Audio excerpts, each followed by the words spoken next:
Right, fellas, back with episode 23 of the Midnight Pod. We've stepped up the fucking production quality. We've got 2 ring lights and another iPhone 13 mini. And for the first time ever, we're sponsored by Space Goods, which is obviously the new brand that I'm launching and have been working on in the background for like the past, I guess, like kind of 3-4 months properly. And these guys are actually recent investors in. Very proud to say. We'll get into their story in a minute. But yeah, Space Goods is the fucking next generation mental wellness brand. I mean, long story short, it's going to change the fucking world. If you want to know when we're launching, spacegoods.co, working on the .com, click the link in the bio, put your email in there, and a lot of good shit coming. You'll probably hear and see a lot more about this. If you follow my Instagram, you've probably seen it a lot already. I've just got some merch to fucking celebrate it. But yeah, if you're interested, put your email in there and we'll dive into the pod. Episode 23, with the guys, Ollie and Joe from Soar with us. As I said, recent investors in Space Goods, terms undisclosed. I've known you like fucking 6 years. 7 years, I think. 7 years. Used to be called Oak when we were rowing. Won't go into why to get cancelled. No, God. You guys run a successful agency, which I feel like, I mean, agency and e-com, massive. I feel like they have pros and cons. We've discussed like different angles on the pod many times. Yeah. And yeah, I just want to dive into like loads of different things. But I guess as usual, the kind of first question, there's probably 2 sides, because this is the second 3-man pod we've ever done, apart from the first one when Billy fucked off after 15 minutes. Rude cunt. But yeah, like I guess probably firstly, how did you start the agency? Kind of rough background. Or maybe just like a rough background of both of you, then how you came together and started the agency. Yeah. And went from there, because it's been like what, 3 years? 2 years and a bit. 2 and a bit years, just over 2 years, yeah. 2 years in October, so. Yeah. And now you're getting flown out by fucking Triple World to Dubai and shit. Yeah, free it's trips. mad. Comp Dubai trip, not bad. Yeah, 20 people in 2 years. It's been fun, but challenging. But yeah, I'll let Joe go first and I'll go second. Yeah, so me and Ollie have known each other since year 7, I'd say. Longer than you, Year 7, year 8. Oh fuck, I didn't know that. Yeah. All the stuff's coming out on the podcast. All the way from school. I guess we both kind of had that entrepreneurial spark early on. We'd chat about stuff at school and everything. Then went off separate ways to uni. Obviously that's where you two met each other. Had a little thing that did pretty well. I had numerous failed attempts. Yeah, we're getting to that. Tried one of those free watch, just pay shipping, drop shipping stores. That didn't go very well. I know a guy that apparently sold his brand for £1 million doing that. Yeah, if you're a first mover there, early crazy. doors you were all cashing in, but then everyone just knew it was a con after a few years or so. Yeah. But I had no money within my overdraft trying to fund that, so it didn't work. A few other things failed, and then went off to do a year in industry of what I was doing after my degree, and just learned. The only thing I got from that experience was that I didn't want to do what I was studying to do, and that's when me and Ollie started chatting again. You know, every time we'd go back home for Christmas and stuff, we'd have a few pints, chat about stuff. Yeah. And then we tried to launch a few dropshipping e-com brands. Didn't work again because we had no money. So we were thinking, how do we start a business with no money? And that's where we thought. Obviously, he had experience from working with you. I'd been in a few sort of sales, client acquisition, client-facing roles, so we just basically combined. I'll speak to businesses, you do the other part. Yeah. It's kind of how it started.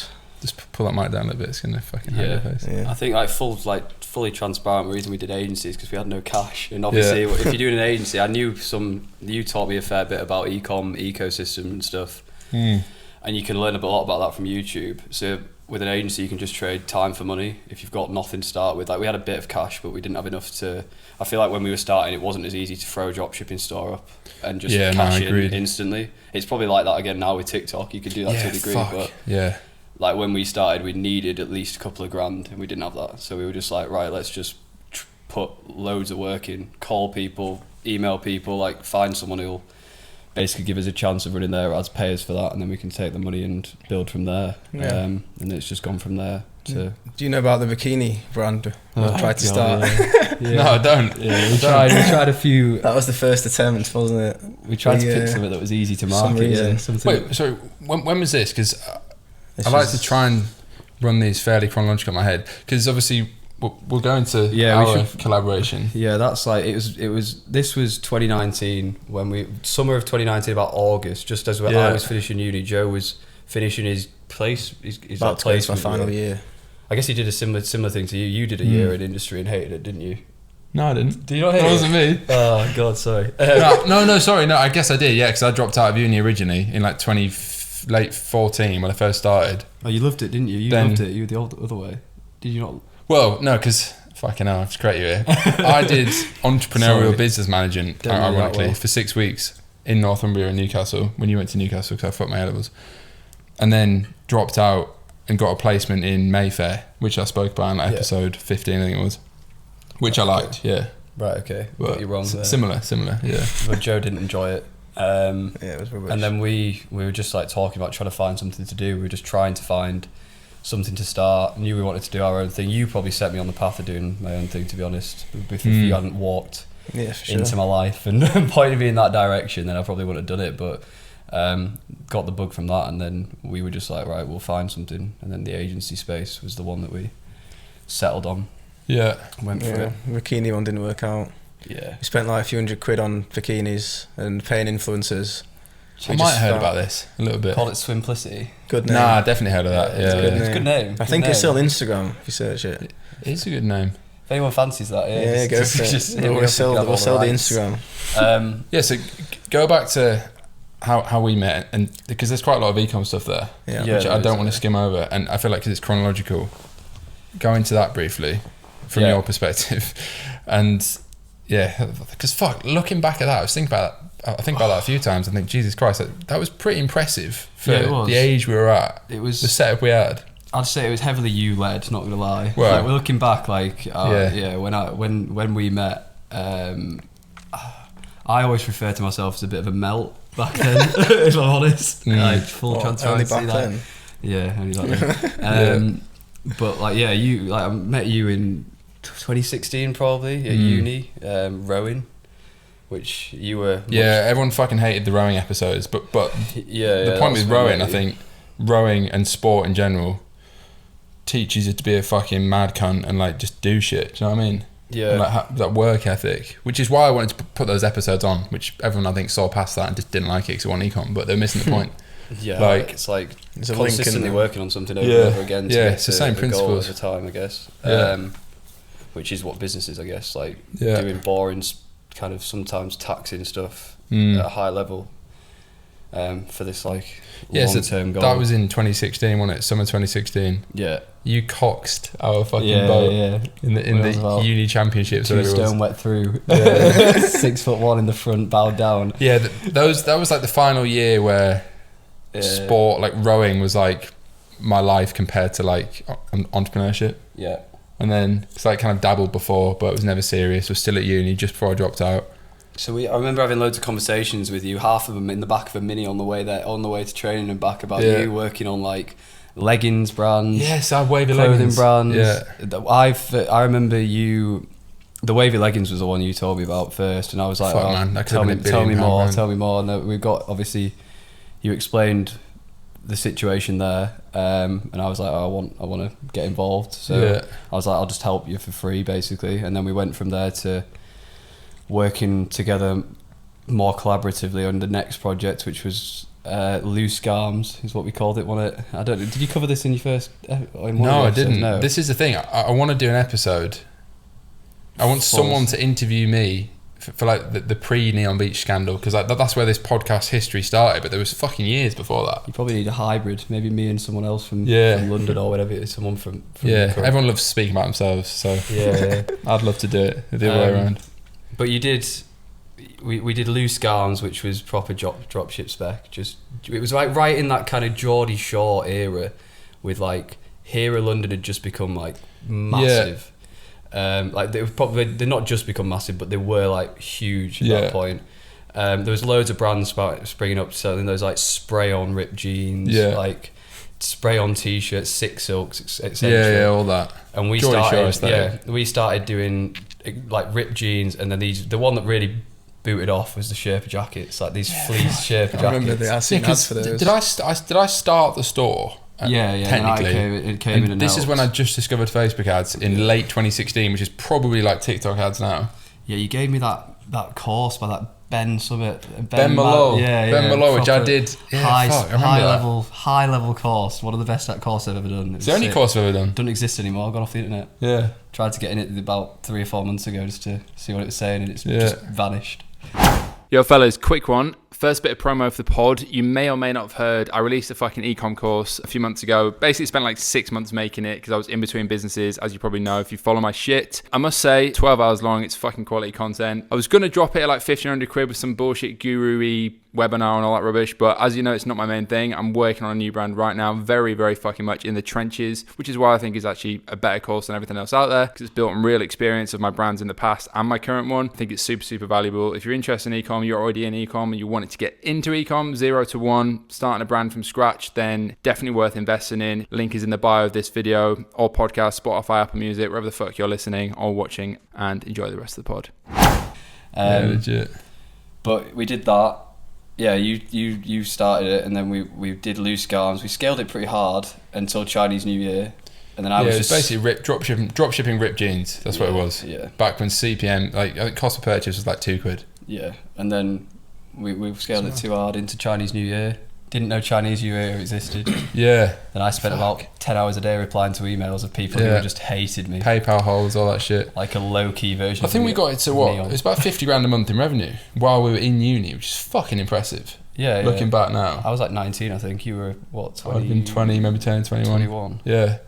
And then we had that office, which was a Regis office. Yeah. Which we didn't need, but it just felt... I'd stopped going to uni. I don't know. I don't think you were a bit more in...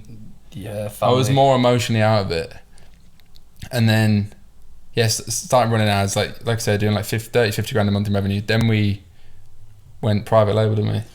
Yeah. And basically made it a fucking Regis brand. Office, which was literally four white walls of the window. Yeah, there's pictures of that, You'd sit on my Instagram. You scroll back 5 years. Eating tuna mayo out of a box 3 times a day and just hustling away. Fucking hell, like, that was trench shit. And then there was like 2 or 3 call centres of all these corporate people around us.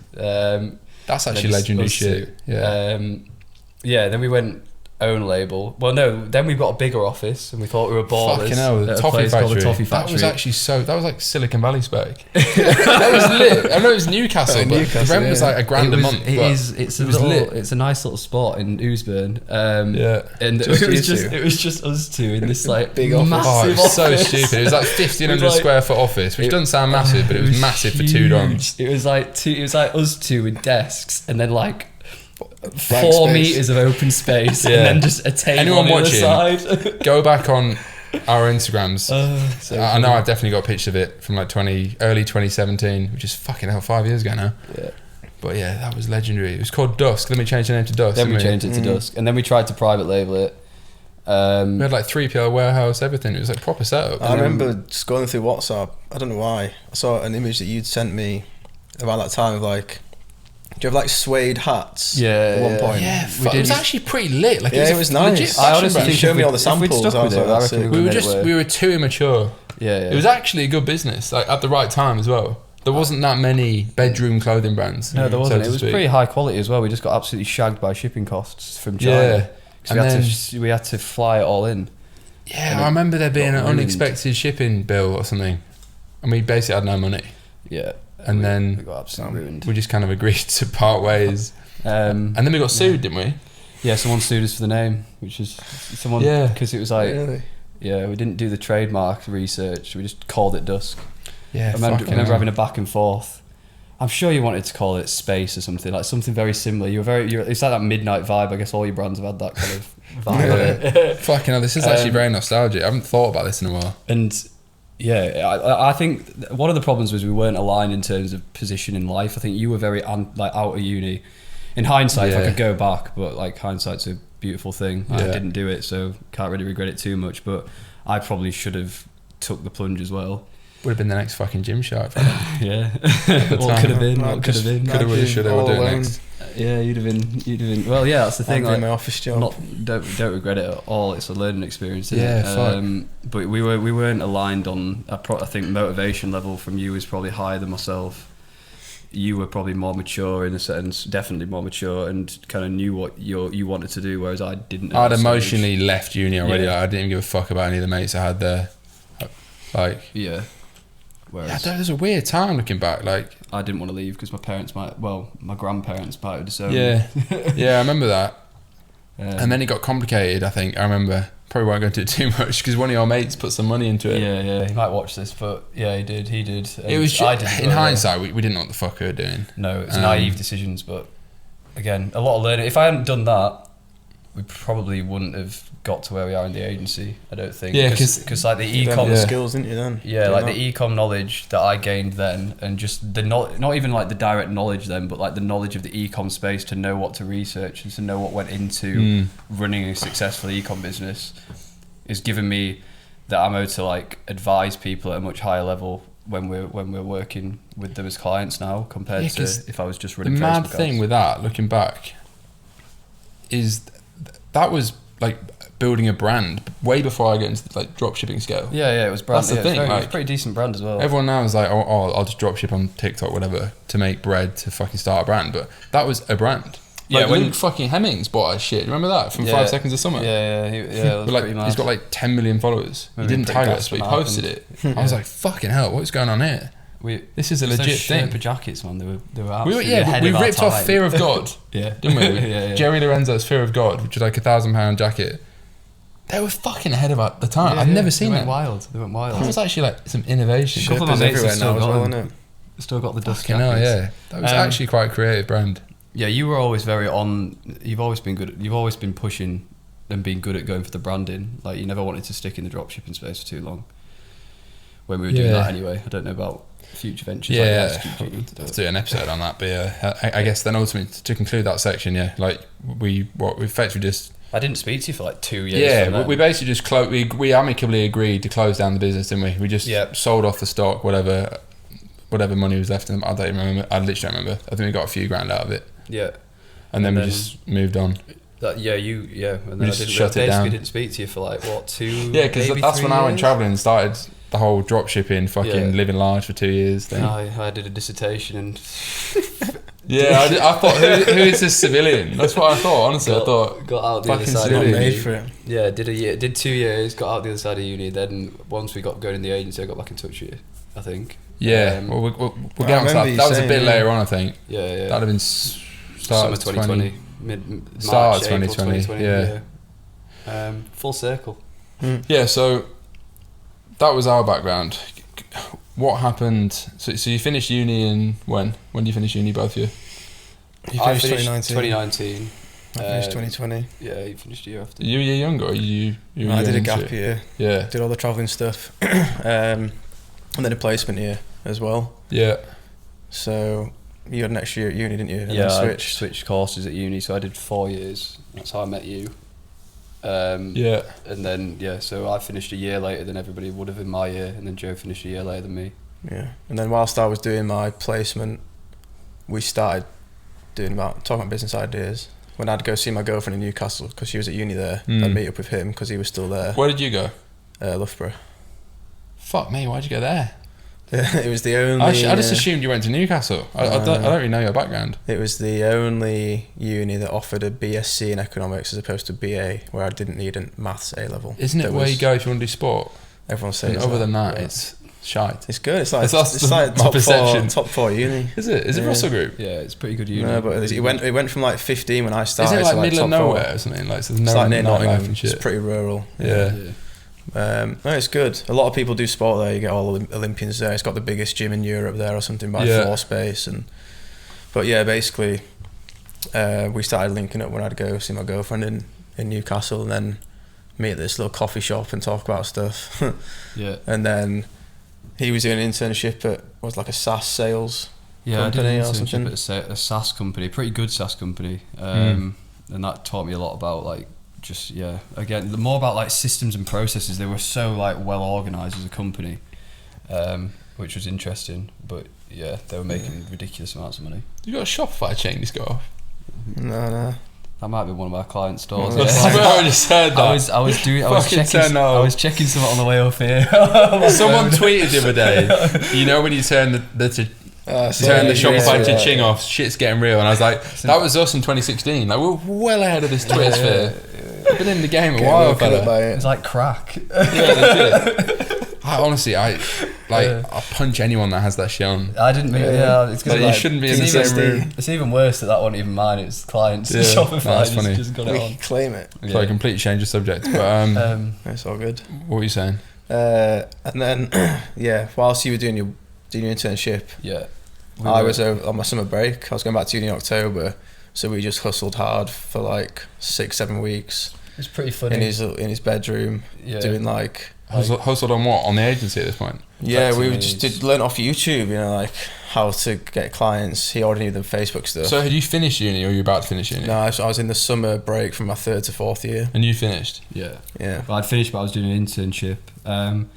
It's funny because you were at JP Morgan for the Morgan Stanley. Sorry, at the end of that, and I was at an internship, and we were both just like, what did you say to your guy who was working there? It was a 12 months internship, and 6 months in we had like a 6-month review, and my manager was like, how are we finding it? I said, I would be like straight up with you, I hate this. I'm not putting any extra effort in than I need to. And then like all my project stuff got like passed off.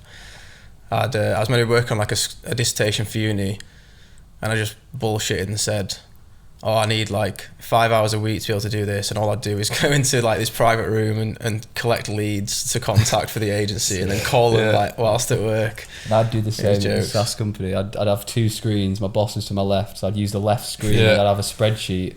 Right screen would be doing work, and I'd just be slamming leads in, slamming emails out, just working on our own thing. Because I think a lot of people watching find that relatable. Like, going back a bit before, did you know before you finished uni that you weren't going to go the traditional route and get a grad job and all this? I didn't know. Like, how soon did that start to tickle in your mind? I think my plan, because I was unaware of how fucking easy it was within reason to start an online business. So I thought you needed loads of money first. So my plan had always been go to investment banking because you get paid shitloads, hustle for like 10 years, save loads of money, start a business. Fuck that. But then I hated it so much. Just not and then true, I was on I was on YouTube, and there's people making e-com dropshipping stores, like millions, people starting agencies. So I was like, I'll just do it now. And then very quickly, when I went back to uni for my 4th year, no effort whatsoever. I revised like 2 hours for my exams. Yeah. I think that's the thing though, people see people doing very well and think they're very different to them. Like they think that they've done something like crazy, but usually they've got the exact very similar skill set. Some people are obviously more have better skills like in terms of intelligence, but most of the time it's just someone who's put more work in over a longer period, done the same stuff day in day out, worked on something consistently for a long period of time. You can get there. To answer your question about when did I know? I wouldn't have done anything if I hadn't met you, I don't reckon. Like I was so like traditional in terms of I'd say that without not just saying that when I'm on this. Like I think I was very like focused on doing like a degree. I was doing economics and going and trying to find a job that I enjoyed in some high paying industry, and just going to work. And then I met you, and the thing that you told me that I honestly think changed my life was the Andy Frisella podcast. Like you put me onto that podcast. MFCEO. That I've listened to every episode from episode 1 until now. That was me like 2017, 2018. I listen to it when I'm doing like workouts and all. If I'm ever feeling like unmotivated or demotivated, I put a few episodes. I've got like 5 to 10 episodes of that I just slam on, and it's just like instant mindset switch. And that like from listening to that from like episode 1 to like 150, literally reprogrammed my mind from start to finish. It was nuts. So I think that was big in terms of just being able to believe that you can do what you want. Like if you want to do something, you just go do it. That you don't have to go the traditional route. That the barrier to entry to starting a business online isn't that high if you do it. I literally searched on YouTube how to make money online, and then just picked something. Dropshipping didn't work, and then picked agency. Yeah, because ultimately everyone has. It's always interesting looking back because people say, "How do you start and stuff?" It's always very scrappy by definition. Like it starts with just an interest in don't want to do what XYZ is doing, like uni, grad job. You start YouTubing. It's literally that. Yeah. Like the internet fucking changed everything in terms of access. Yeah. But it has to come from an initial place of intrigue, which 99% of people don't have. It's got to come from an initial mindset. I feel like mindset has to be in tune before you start anything else. If you don't have the mindset aligned, which is what that podcast gave me, is mindset. Yeah. If you have the mindset to do something, you'll do it. You'll make it happen. You just have to be like relentless in the pursuit of whatever you want to do. Yeah, that's something I overlooked when because we've like coached a few people as well to do their own agency and stuff. And like one thing that we kind of overlooked in terms of teaching people was the mindset section. But like, because I'd read like loads of books, personal development books, before we'd even started a business. So you'd obviously listen to podcasts and done the thing with you. So that was already like there for us. I feel like a lot of people feel like they skip that step, but that plays a big role. We didn't really realise that until we kind of got going. Yeah, I think you could even feel it in like short-term cycles. Like you can go through periods when you're super dialed in and your mindset's really right, and then something might rock you off course and you feel like you're not getting as much done. And like I feel like from the people we've worked, we don't really do like full coaching right now, but we do like what we did like 1-to-1 with like 10 to 15 people. Yeah, 6 or 7 of them are doing like 40 to 50k a month, really really successful. And then the other side is like some people just couldn't make it work. And I think it's the trend is like it's usually just need to get the mindset right and get that like foundational skill set and that foundational motivation and the ability to just do the right, like work consistently, work hard over a long period, right, and prioritize and things like that, which people do overlook. Yeah, because you mentioned that I, like knowing me, whatever, and I don't know where my initial motivation came from, but a lot of people have asked me this and have assumed in comments on DMs or whatever, they're so like, oh, how have you got such a good network, blah blah blah, like literally about this podcast. My answer was, well, I didn't know a single fucking person in uni that was interested in entrepreneurship, let alone ecom initially, apart from Adam Reed, who was on episode 7. But I met him through a Facebook group. We were at the same uni, or the same city. He was in Newcastle, I was in Northumbria. But we didn't go to uni together. So the answer is I didn't know anyone at uni or in my circle at all, up to age 21, thereabouts. And then it would have been Adam Reed that I spoke to a little bit. And then like forced you to fucking come and hang out with me because you're the only person that showed any interest whatsoever.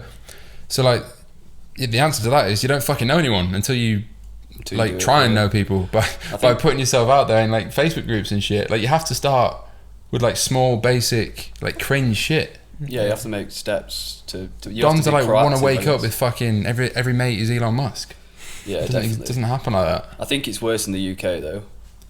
Like yeah, in the US, I feel like it's a massive culture, entrepreneurial culture in the US, like Silicon Valley spec, like loads more events, loads more. Even just the way that society and the government treat it. Yeah, way more. Feels almost like encouraged almost. Whereas exactly. here it's like the American risky, dream, all that. It's like risky. Yeah, it is. It probably is that actually. Like when you distill it down, like I feel like UK is probably we're known in the US for being like risk averse and very pessimistic and like harder to sell, for example. UK and Americans just like take my money. Literally the other day on a call. Whereas UK it's like convincing them, showing them every like get out, every guarantee possible. Whereas the US are just like, let's try it. I feel like that's something you can't really change within the culture over a short term, but definitely something I've noticed. One thing as well, before I come back to like how the agency started, it's like a phrase I heard and it's so fucking true. It sounds like cliche, but most cliches are true.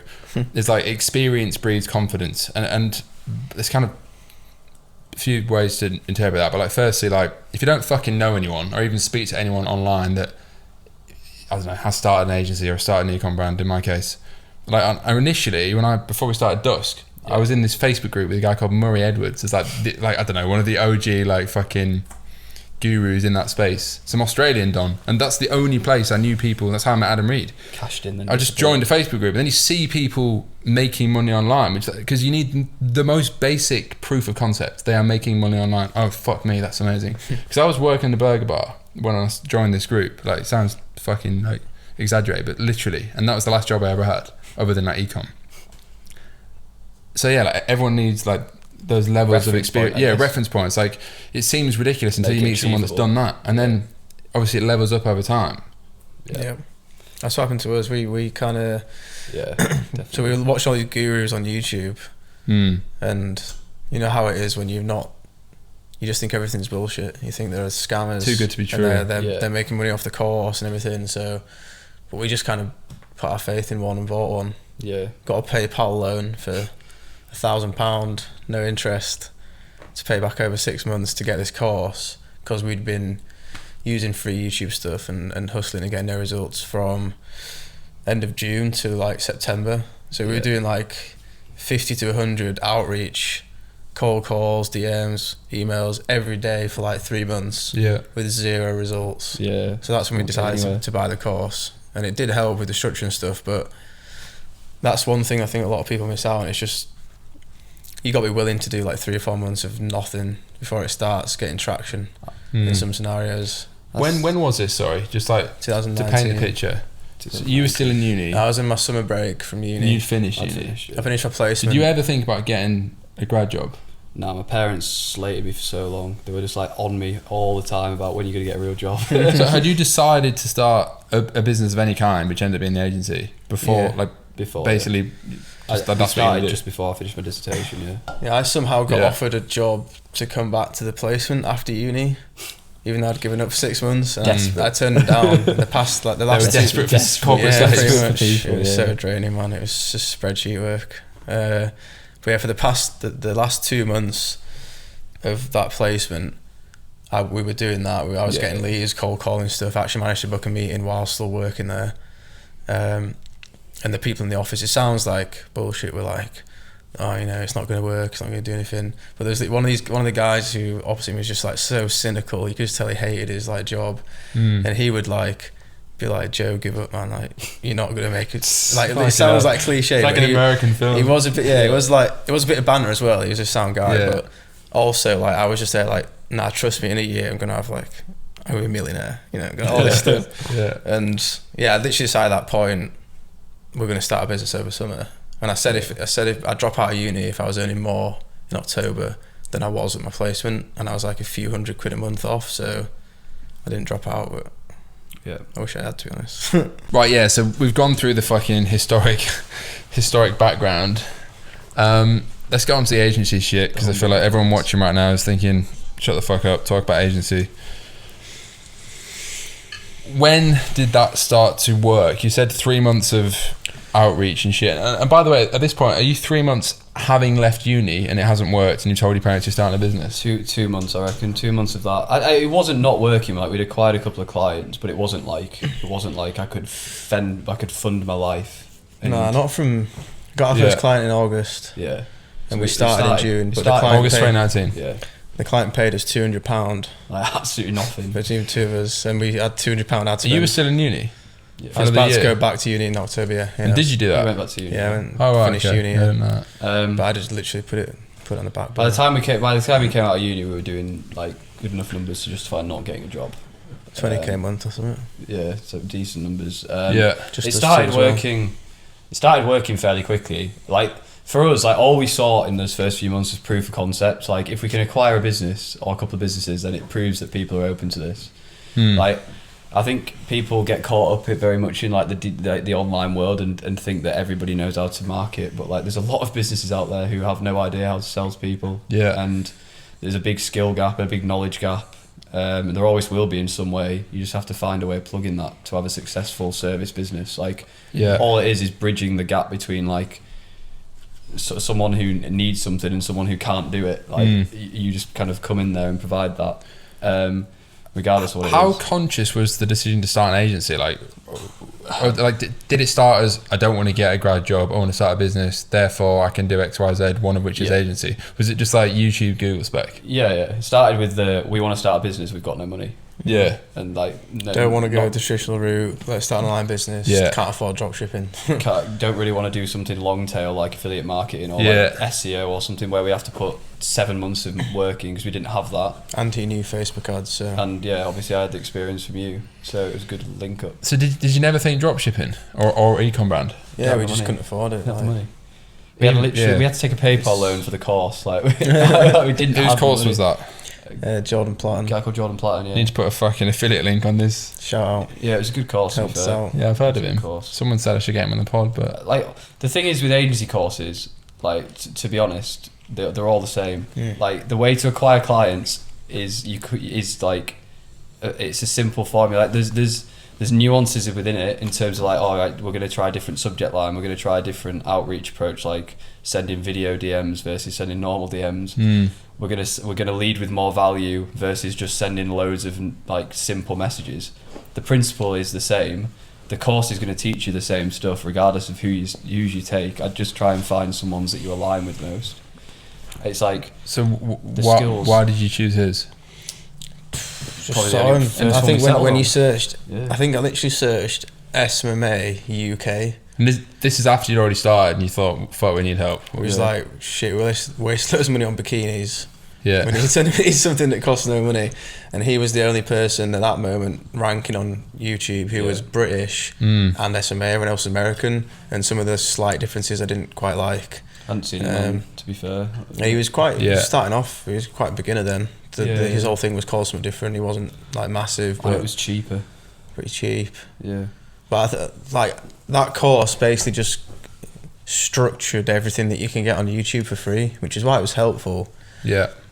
But I honestly think the main differentiator was everything we had before that course, like the mindset stuff we spoke about. Because although a lot of people do well with the course, it's more so. Yeah, a lot of people don't because they give up. Because the course gives you everything you need, but then you can't change the person that's learning the shit kind of thing. A lot of people just don't put the effort in. So. And you were still in uni, you weren't in uni. Yeah. Right. How does that work as co-founders of a business? Because it's kind of how I felt with you when we were doing the clothing thing. I was like, well, if you're not fully in this, why are you still? I'd be thinking, why are you still in uni if you're done? Yeah, I remember we had a bit of a conversation about how I'd be like. I remember saying like, oh, I'll pay whenever we start properly earning. I'll pay you more to make up for it because I just couldn't put more hours. But he was just pretty chilled about it. I wasn't too bothered. Like we split the business right now. I handle the whole team, so I manage all of the fulfillment, all of the ads, all of the client communications, like all of that side of the business. Joe does all the sales side. Yeah, and it was about obviously he'd had a client-facing role within Morgan Stanley. I always get that wrong. And he's got blonde hair. Yeah, so it sells. As I said earlier. Yeah. Like he'd had that role. I'd never done any phone conversations. I can sell now from doing it for experience. Sell through the knowledge now. But yeah, I don't sell from it. Like he's very good at sales. So it was like I knew that like as much as I could do the Facebook ads, if I didn't have anyone to do it for, it was pointless. And I wasn't too bothered. Like as he said, like when we started earning money, obviously I didn't have a job, so I wasn't at uni, didn't have a student loan, so I took more of that to fund my life. But I also wanted it to do it with someone. I think doing things with a business partner, this is something we also notice with coaching. A lot of people who do it on their own find it quite hard to get past a certain level. Yeah. Because they're thinking about too many things. Whereas like for us that distinction of like I focus on everything from the onboarding experience onwards. Yeah. Has given us quite clear direction. I think it's allowed us to grow pretty fast because you need two very different skills in agency space. You need the sales side and the technical side. It's really hard to find one person that has both skills at scale. Yeah. You do find them. We've got some single agency owners that do really well, but they'll very quickly outsource what they don't like, sales or the ad side. Yeah. We very luckily had, we both specialise in different areas. So yeah, I've often debated this with people. Yeah, like obviously there's cases where co-founders and solo founders work. I think there's more successful businesses with co-founders if you look at the stats. It has to be complementary though. Yeah, because I've never done the co-founder thing. You were really anti-co-founder until recently, and now you're pretty co-founder orientated. Like I am because of experience, because I've learned the hard way how lonely and horrible it can be when things go wrong as a solo founder. I think that's the thing.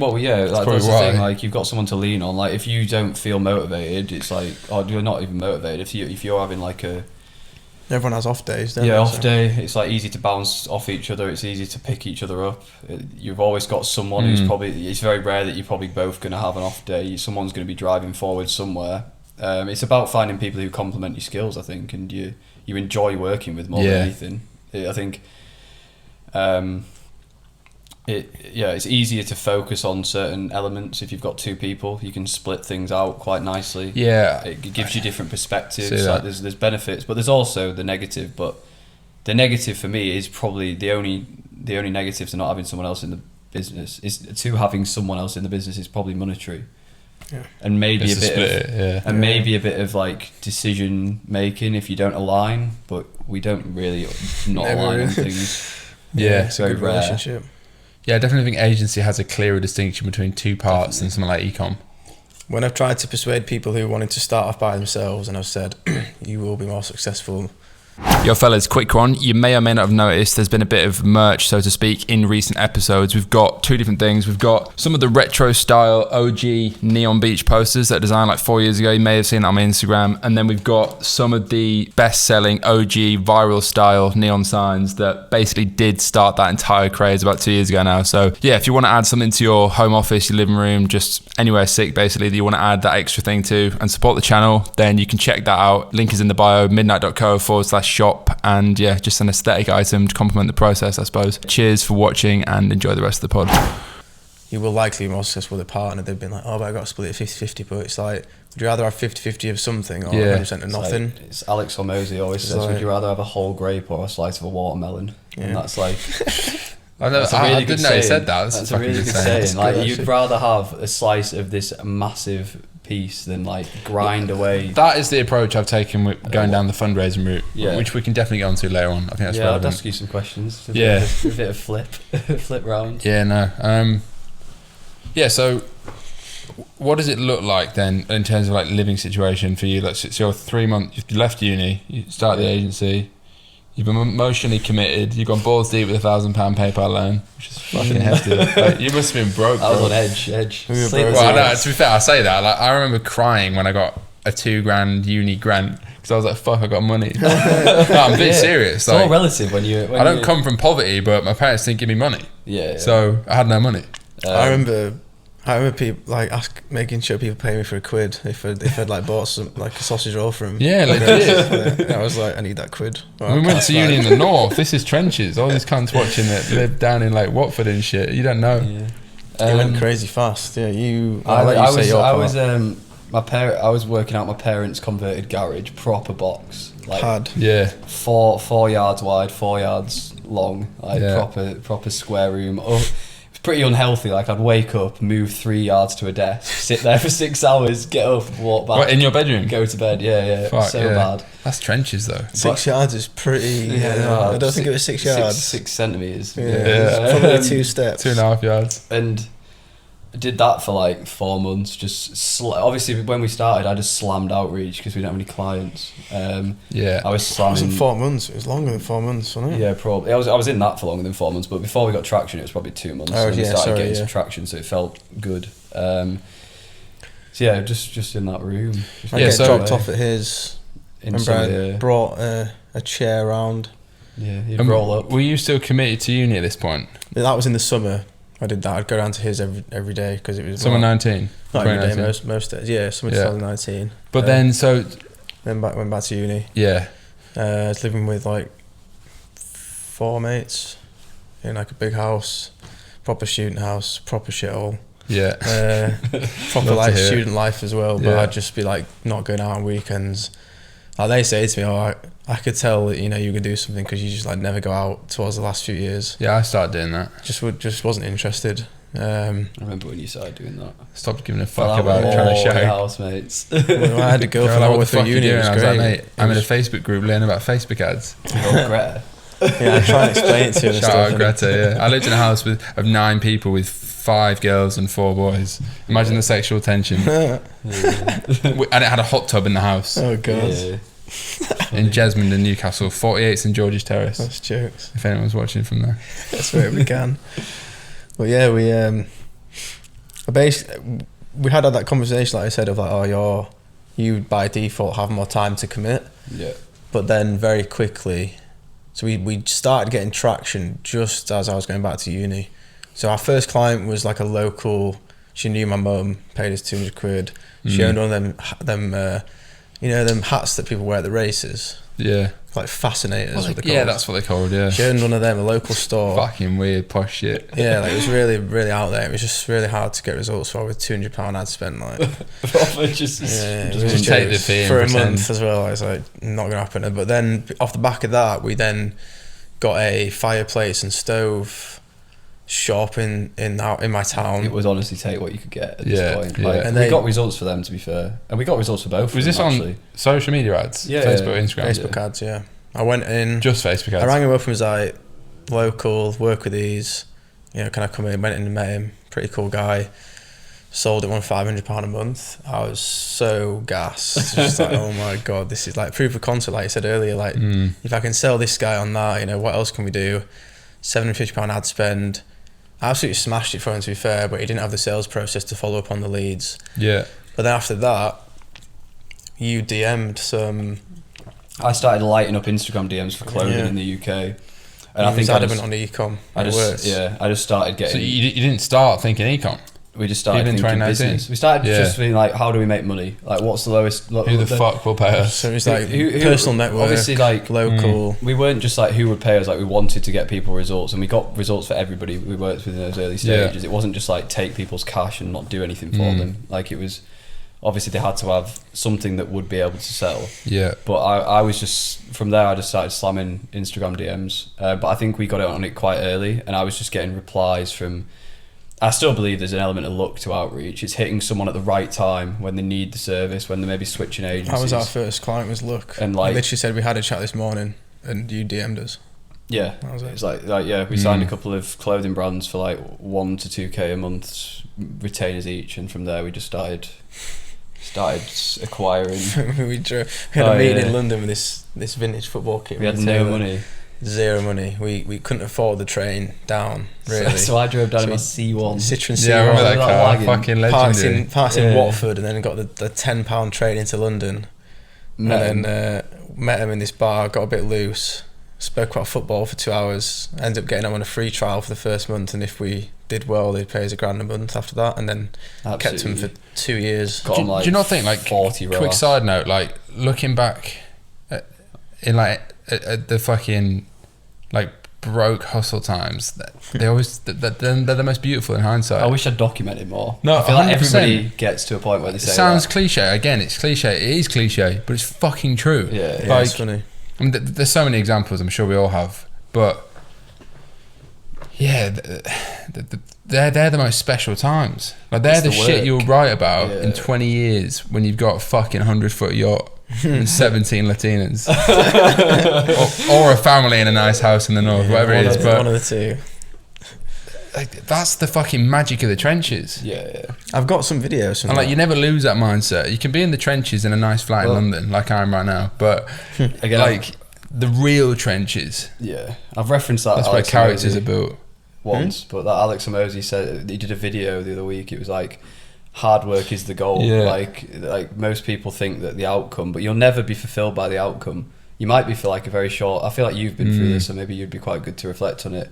'Cause you've said that, like, there's many things in life you can buy, but none of them really give you fulfillment for an extended period of time. Yeah. Whereas I feel like working on something that you enjoy, that you're happy to sit and work on for 12 hours a day, provides you with like way more fulfillment than anything materialistic ever will.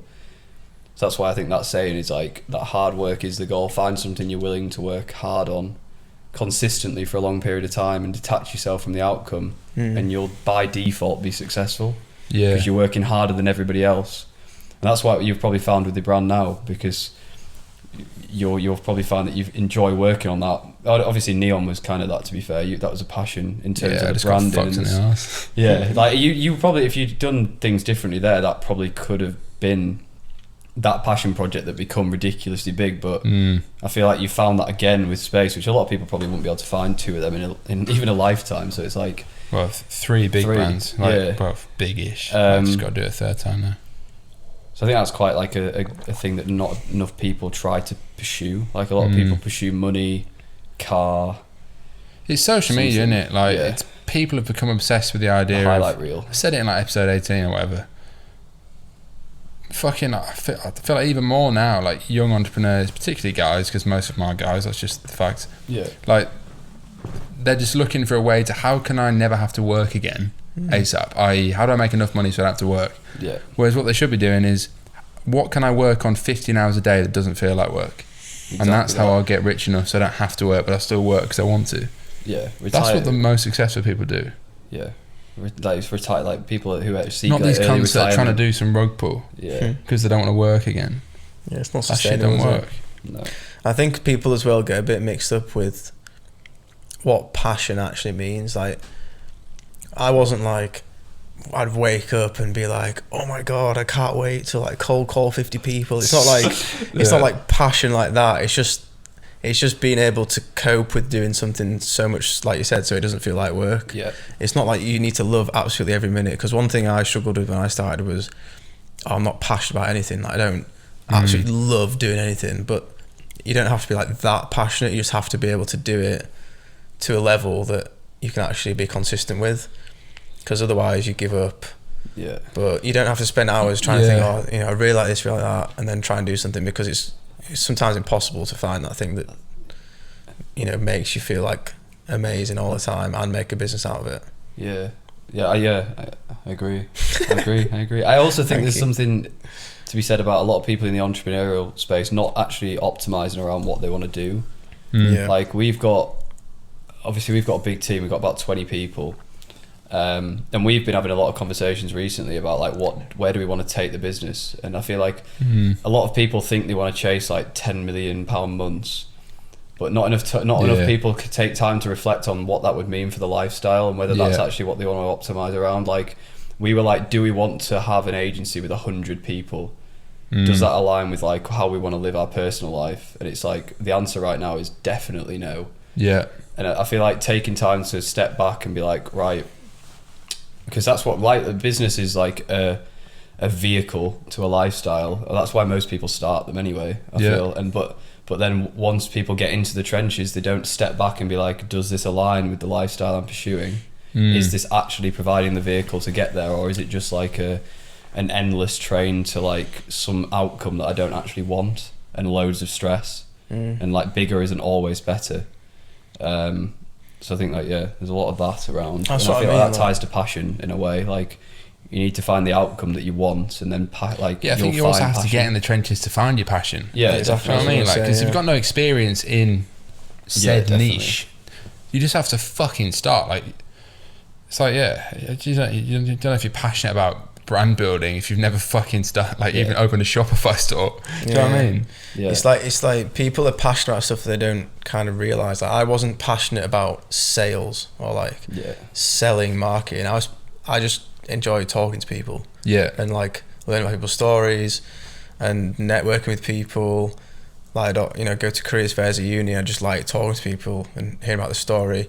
You're like just very interested in like e-com and like I'm not working passionate out about things. So I'm not passionate about Facebook ads, but I'm Yeah. very passionate about like consulting with business owners about the bigger picture. But I wouldn't have known that if I didn't have an agency which allows me not to spend all my time on Facebook ads. It allows me to spend my time on calls with business owners, being like, right, well, we don't need to spend more on Facebook. We need to redirect our spend over here because your blended ROAS or your margins make your opportunity here is bigger than here, and so forth. Like, I feel like you can find your passion by just like working in a certain area, and you'll come across it. Just start doing something, man. That's it. Just start doing something. Yeah. People just delay stuff so long that it never happens. Yeah, it's like this podcast, to be fair. Like, easy example. Like, I'd say I'm quite passionate about doing this podcast now, but it's not like I never really planned to start a pod. I always played around with content of some sort. Then I just wanted to fucking talk about the shit I went through because it was therapeutic, and then I was like, oh fuck, people relate to it. Oh, a little dopamine boost, a little bit of approval, and then it was like, oh fuck, I like drinking red wine and talking to fucking like-minded cunts, and then it became an excuse to get intelligent people to come into my flat, like basically, and then it was like, oh shit, people actually like listening to this shit. And because there's some actual background and context there, I feel like I'm reasonably qualified to do it. Rather than doing it when I was 18, which I did have a YouTube channel when I was 17, 18. It wasn't a podcast, but like, what the fuck was I talking about? I had nothing to talk about. There was no passion there. So do you know what I mean? I was a blank slate. People get hung up on trying to find the passion, whereas like if you just start doing something, the passion like creates itself, sort of thing. I'm not saying that there's also a line. I feel like you can't. It's like it's okay to follow your passions, but you need to like be able to not facilitate, but like survive first. You don't Like, want to be the starving artist. Yeah, exactly That's that, good, exactly yeah. that. That's a perfect way to put it. Like, Yeah. you have to, you pursue your passions to a degree, or you side hustle your passion until it becomes, like, we obviously took the jump from uni, but if you've got a job, then you have to kind of find that medium between the two. There's some Japanese fucking thing called Ikigai, which I talked about in my econ course, by the way. It's in the fucking bio. And it's so true. And it's like the perfect thing for anyone to work on is the intersection of Ikigai is the concept of, like, I think it's like The Venn something diagram. Yeah, it's like something you love, two circles. something that has a market, and something that can be monetized, basically. So like anyone can probably find that.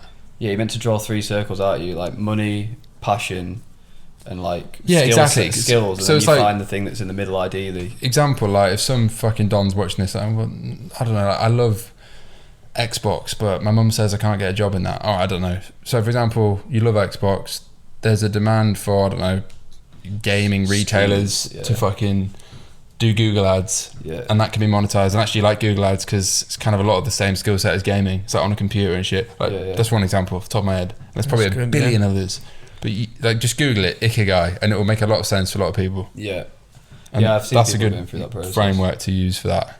Because there's no point being passionate about blue pandas. I don't know, and like you can't monetize it, so you work in KFC and hate life. Yeah, that's why we were very much money focused to begin with. Yeah, and I feel like it's a better way. I feel like to, it's the better way to be. Like make the money, then find your passion. I don't feel like there's any shame in that either. Because I'd rather make my money for myself than go and work for someone else and not enjoy it and not be able to put the time into yourself and develop something that's yours. Yeah. Once you don't need to make that much money to be self-sustaining. Like, people think it's like some ridiculous number. There's just like living costs, isn't it? There's loads of ways. Yeah, you should reduce your living costs if you need to, Yeah. and then make enough money to cover that. People like to have super high living costs for superficial reasons, very and then true. feel like they need to make that up with their side projects. Whereas if they just like did the other way around, and then went on to pursue the passion, then they'd find it easy to like sustain themselves and then move on to that passion pursue. That's why I got into dropshipping, because when we started off the business, I was like, well, I ain't got enough money to build the next brand, really, like, because I wanted to go full into like not dropshipping it. So I was like, fuck it, I'll go dropshipping, started traveling, etc, etc, etc, and then, you know, very intentional. It was just like, fuck, I need some more money, need to meet more people. Did both of those things, and then it leads to a bunch of other things like network, experience, learning, ups and downs financially, like any business. Do you reckon travelling had a big impact on entrepreneurial life for you? Yeah, honestly, like, you've both travelled, actually. I've never travelled. I did like 2.5 years, like full-time travelling. And in summary, for anyone that asks me this, because so many people do ask me this on like DMs, like younger guys particularly, like, my advice for any entrepreneur, wannabe entrepreneur, Subtle. Glug in the mic. Yeah, sorry. And I say this to anyone because it's what I did. I think, like, fucking, and by the way, money's not an excuse, because anyone can get 500 quid together for a fucking flight to Asia. He lived off toast. You just for can. 3 months. You just can. If you can't, 7-Eleven toast. if you can't, you're just not. Yeah. You don't want it enough. Go and get a 25p fucking. I worked for a in meal. Waitrose and got a burger bar, and had like fucking $2,000 to my name, and then literally went to some event in Singapore in September 2017, I think it was. It fucking flew to Singapore by myself from a Facebook group. Didn't know anyone. That must have been in a I life-changing swear event. to God, that was like the butterfly effect. I met people there. I'm still like really good mates with now, but it had a knock-on effect. And then I went traveling in Australia, and if look at my old YouTube channel, by the way, which is also linked in this. 'Cause I used to vlog a lot of this I've shit. watched them all. It's good shit. It's fucking like deep. And then I went, whatever. I went to Bali, and that was like life changing, because if you want to get into e-com agency, go to fucking Bali. If you're like, you don't know people, go to Bali. It's got more expensive. It's quite cheap to live in. Everyone there is an entrepreneur of some kind, a nomad, whatever you want to call it. They're just not civilians. If you want to escape XYZ 9 to 5, go there. I've seen that so much, like move abroad. That's where I went. Completely replace your network and you'll change your And life. you have to feel nervous. If you don't feel fucking nervous in your early 20s, in my opinion, you're doing something wrong. Well, yeah, you've got nothing to lose. So I feel like take your risks. Yeah, I feel like we're always instilled from parents probably that you should be risk averse in your 20s, but your 20s are when you should take. I think massive ignore your risks, parents is another massive bit of risks. advice Absolutely. in most cases. Once you get to 30, you have responsibilities. You have like a family, for example. Obviously, you need to be risk averse. But like, if you're 20 to 27, 8, 9, even 30, like depending on your situation, like take huge risk. Like, what's the biggest downside? The biggest risk is taking none. Yeah. Again, it's another cliche, but it's true. 20-year-olds have less than like what 10, 20 grand to their name. Yeah. Like if you, I didn't have 10 grand a day. yeah, I didn't. I had 10 zero. I quid had at 20. negative money. We If you lose all that, well, it doesn't matter. Yeah, You just get it again in a few I months. think I remember having this chat with you. It was like we kind of rationalised it, and it's like, what actually happens if we don't make this agency work in a year? Like, we've got to start work a year later than everybody else. It's like, does that And you've really learnt a matter? shitload. And we've learned loads of skills like sales, calling people, more confidence, like soft skills like that, which a lot of people don't have. Was that Singapore? I feel like that Singapore event was probably one of the transformational times of Fucking your hell, life. I look. Do you ever just lie in bed at night and think, like, I'll do this, and like just fucking like flash back the past few years of your life and like get all deep? Sometimes. If you do it with like Drake playing, it's all over. I'll start missing girls that I've never met. It's a problem. Airport I think girls. nostalgia is actually like one of the most beautiful feelings. Yeah, It's a beautiful sadness. It's a good is what marketing I call effect it. as well. It A lot of is. things market off nostalgia. Loads of companies market off Fast, nostalgia. yeah. Psychology. I think it's one of the most powerful things is nostalgia. So How do you define nostalgia? I define it as a beautiful sadness of time gone by. Okay, quotation. Pretty mark. solid that. It just feels right. No, because I was in this fucking restaurant the other night, last night with Tyler and Fred, and some kid was playing guitar, like some busker in the place. He started playing like Oasis, and I felt like nostalgic for a time I didn't even live in. I was like, fucking hell, it's powerful. I have just happy memories to simplify it. Yeah. Bring it back to the agency then before we get too deep, because we're only like halfway through. So, summarise up to the end of 2019 then. So you started in summer 19, bring me forward 6 months to the end of 2019, which is near about where we got in touch again. What do the numbers look like? So what's the business look like? What to end of 2019? So start 2020, we got to 6 months in. We had 3. End of 2019. We were doing about we had about 6 clients. We were probably doing about 10k a month. Weren't we? Was We're that doing like 6. 6? 6k. I can never remember. It's so long ago. Maybe a bit less because when we had that coaching with. Oh yeah. we were way Sorry, I below forget 10, about that. Yeah, and that was in February Yeah. of 2020. we're about, doing about 4 or 5, 5k a month. But end of 4, 20, 5, 6k a month. end of Jan. 2020. Because it's service based, it's just you two at this point. It's just is us two. it? So Pretty it's much all all profit. profit. Yeah. So, So it's pretty you- decent. You're making Quick as website. much as you would in a grad job at this point. Yeah. Split between two. From nothing, 3-4 months of hustle for nothing, and then 3 months later earning more than I was earning in my placement. Yeah, it was nuts. Yeah. Really And then nuts.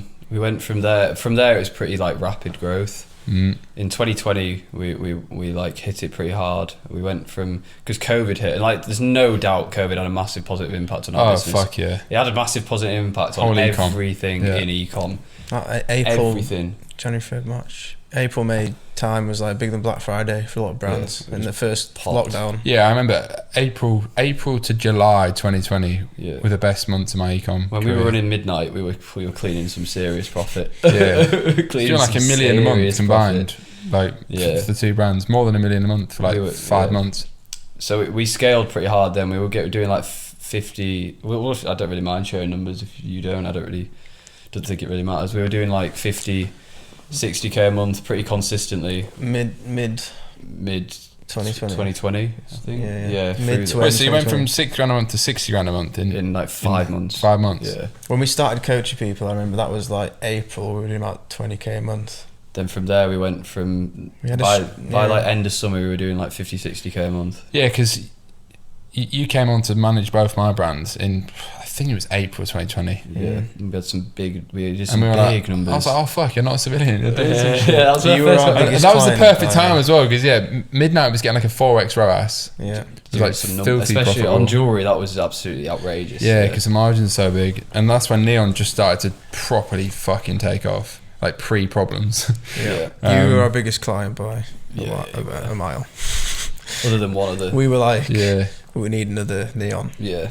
this is nuts. Yeah, some fat shit. In hindsight, I should have given you more advice on the whole sale of the business, but I didn't feel qualified at that point. We still felt If you came along now, then I'd be more like involved. But at that point, like we're just getting stuck into more of like, we knew Facebook ads, but we now try and be like outsourced CMOs. So we try to give advice on everything, not just one thing. Like we'll guide on creative, email, all of the ads. Like we'll try and be very much. That's how we try and train all our staff as well. Like someone who can make a decision for the whole business, not just Facebook. But at that point, we were very, very one channel orientated. Yeah. So through that time, it was just me and Joe. At about September, October, we brought on. Wait, it was just you and Joe. It was in just summer 2020. No, we had Matt, who used to work for you. Yeah. Who's our CMO now. There's two of us for about 10 months. Yeah. And we brought Matt on as a contractor. Yeah. Wait, so you got to 60 grand a month, just two of you? No, not 60, probably about 30. Yeah, probably about 30. Still fucking fat. It was good. It was good. It was just long days. I was doing ads, shifting 12, 13 hours a day. It was pretty heavy, but it was good. Yeah, it was heavy. Yeah. Then we brought Matt on as a contractor, who obviously did a lot of influencer stuff for you. Who knows he's run a couple of dropshipping stores, knows his stuff. Yeah. Just like he's our CMO now, incredibly switched on bloke. Like massive shout out to Matt. Yeah, so good at what he does. Couldn't be as big as we are now without him. Definitely not. We brought him on. But he's asking for a fucking raise, eh? Yeah, we're giving him a good raise. We ran with just him as a contractor because he was working at an investment bank and he didn't want to. We offered him a job. We offered him as a yes, I remember that because he quit working for me because he sold his soul to like, what was it, PwC or some bollocks. You left. It was pretty nuts. You left one of the big four. I won't mind us saying this. Just I don't think the elusive big four. Yeah, you left a. They take the souls of many a graduate. It was a decent salary. He left a decent salary to come and work with two random fucking blokes. That's what I like to see. It was he didn't want to work. Pretty mad. He said no the first time, and then he went and didn't enjoy it, so he came and worked for us after. I think it's like 4 weeks after he started his job. He was like, I want to come. Same cycle. But yeah, he's killing it. So we went with just him until January of 2021, at which point we hired another one of our mates. Wait, so it was just three of you until January? Until January Our 2021. first in-house hire literally had his 12-month anniversary about 3 days ago. Yeah, so just to keep up schedule, so you get to the end of 2020. Yep. What sort of numbers are you doing and how many clients you got? End of 2020. 60k-ish. We were stuck. 50, we were 60k under. -ish. We were under like 6k for a while. It was a bit of a struggle for a bit. Yeah. And there was just two of you. There's two of us and a contractor. Yeah. Two Each contractors, client we bring on would be like contractors. 1,000, 2,000 a month max at that point. So Didn't have many whales. exactly. like So one it or took, two it took a whales. while Yeah. to keep leveling up. In height, yeah, like so. Well, yeah, we had 50, 60k. There was two contractors and us two. I was managing loads of ads accounts. Like 30 at some point. So, all right, just No, not that many. so to simplify things then. So 25. end of 2020. So you're doing, call it 60k a month. There's three people in the business. What does a day look like split between you? Are you literally fucking outreaching 12 hours a day on calls? I was You're running I was ads or doing what? ads accounts at that He point. was doing some ads. He knows ads. Like he knows how to. I feel like if you to be better at sales, you need to know ads. Like Yeah, I spent Just the needs first the 12 months context. doing ads as well as sales. He was still doing some sales at that point. It was very undefined, very all over the place. We were then slowly starting to transition into like, right, you do ads, I do sales. But yeah, I mean, typical day would be pretty like to the wire. It'd be like, we need to do this. Like, And you just finished uni then? yeah, I finished uni in June 2020. Put that piece of paper on the shelf. Yeah, File that away. it's dusty now. I fucked it up, right? I got. We should go a bit deep on the podcast. I got like quite bad anxiety when I was at uni, like pretty bad in like my January exams, because there was just so much going on, trying to juggle uni and business, and then decided to park uni because it was too much stress that I didn't need. I'd literally be like stressing that I didn't do anything for the exam, and then be like, but I don't even care about this exam, why am I stressing? So you didn't finish it, or you just didn't? No, I did. I focus on finished, got 2-2. I was meant to get first. Yeah. I went from a first to 2-2 in the space of like a month, in about 12 months, 6 months or whatever, just because the agency was way more. Just to jump in there, but that's important. that's probably if anyone finds himself in that situation, it's probably a sign that you should drop out. Yeah. Like if you were to reflect, like you didn't do it for reasons, and like it's hindsight, it's a learning. Like you can't go back, and you don't regret it. But like that's probably an example of why if you could go back into those shoes with what you know now, you'd probably 100% drop out. Yeah, definitely. I had like an anxiety attack in my exam. Yeah, exactly. It was horrible. It's like if you've got something that's if I was dying. Yeah, mad. It was not good. Yeah. So then I switched focus, but yeah, full time as of like June 2020, me and him, and that's when we were stuck about 20k until that point, and then it was like boom, like we scaled every month growth. Consistently. We have done ever since, really. What was the difference? More time. He could put more focus in, and I could focus on more like because beyond a certain point, like you have to start bringing people into the business, and then the only thing that matters then is like putting the right people in the right seats with the right systems and processes. If you've got the right processes and systems, training and operations, and you put the right people into those, you'll get the good outcomes, and that is everything. But I did until then. We didn't have enough time, or I didn't have enough time to build those out. Yeah. As soon as Joe came full time, I could spend time like working on communication systems, onboarding systems, like everything from front to back, training processes, everything. It just changed the game, and from there we've been on. I'd say since then we've been on pretty like ridiculous growth path. We did since 280% year-on-year growth from our second year. Yeah, which is pretty nice. In sales. We didn't hire our first person until the start of 2021, who was actually a mate of ours who worked at another agency, and then we've just hired our 20th person. We've got 21st. Yeah, actually. So 2021 was when hires fucking kicked within off. a year. Went from one employee to 21 now. 21. 22 when with the person who I've lined up next. Yeah. And we went from like one service to now having multiple services, different departments, heads of departments. Yeah, I think it's been wild. Yeah, we're doing about 35k at the start of 2021. We did 198k at the end of 2021 in December. Yeah, fat. So I don't know if anyone's that transparent, but I don't really care. I feel like it's good to give people like numbers and I'm not transparency. Like everybody can eat. There's plenty of business out there in the e-com space, especially. I've got that saying off a guy called Nick Shackelford. Like he hammers that everyone can eat, and like that is so true about agency and e-com. There's so much. It's so early. It feels late, but it's so early. Yeah. So agency versus e-coms. I feel like that's an interesting, not debate. It's an interesting conversation. Have you ever thought, having now obviously worked with a fuckload of e-com brands, have you ever thought the grass is greener on the brand side? We've had a lot of thoughts. Because I've often thought that about the agency side. I think I've said it before. I don't think the grass is greener on either side. I think it's dependent on so many factors. There's a lot of very bad e-com brands. Yeah. There's a lot of brands that have terrible profit margin, terrible operations, terrible customer experience. Neil Beach. Yeah. All of them. Unintentional. No, but there's also a lot of agencies who can't scale because they're missing certain pieces, or they're not very profitable, or they're churning too many clients. I think the same can be applied to agencies. Like, a lot of agencies have failed. Yeah, there's a lot of agencies who have terrible products because they're not prioritizing client experience, terrible customer service because they're not prioritizing the right things, and they can't sell. So they've got like. I feel like keep speaking. I'm topping it. I feel like I honestly see it as 50-50. Like I would love to. I want to do an e-com brand from a passion perspective. I want to find something I really enjoy and want to do it. Which is obviously Cheers. It's difficult. I've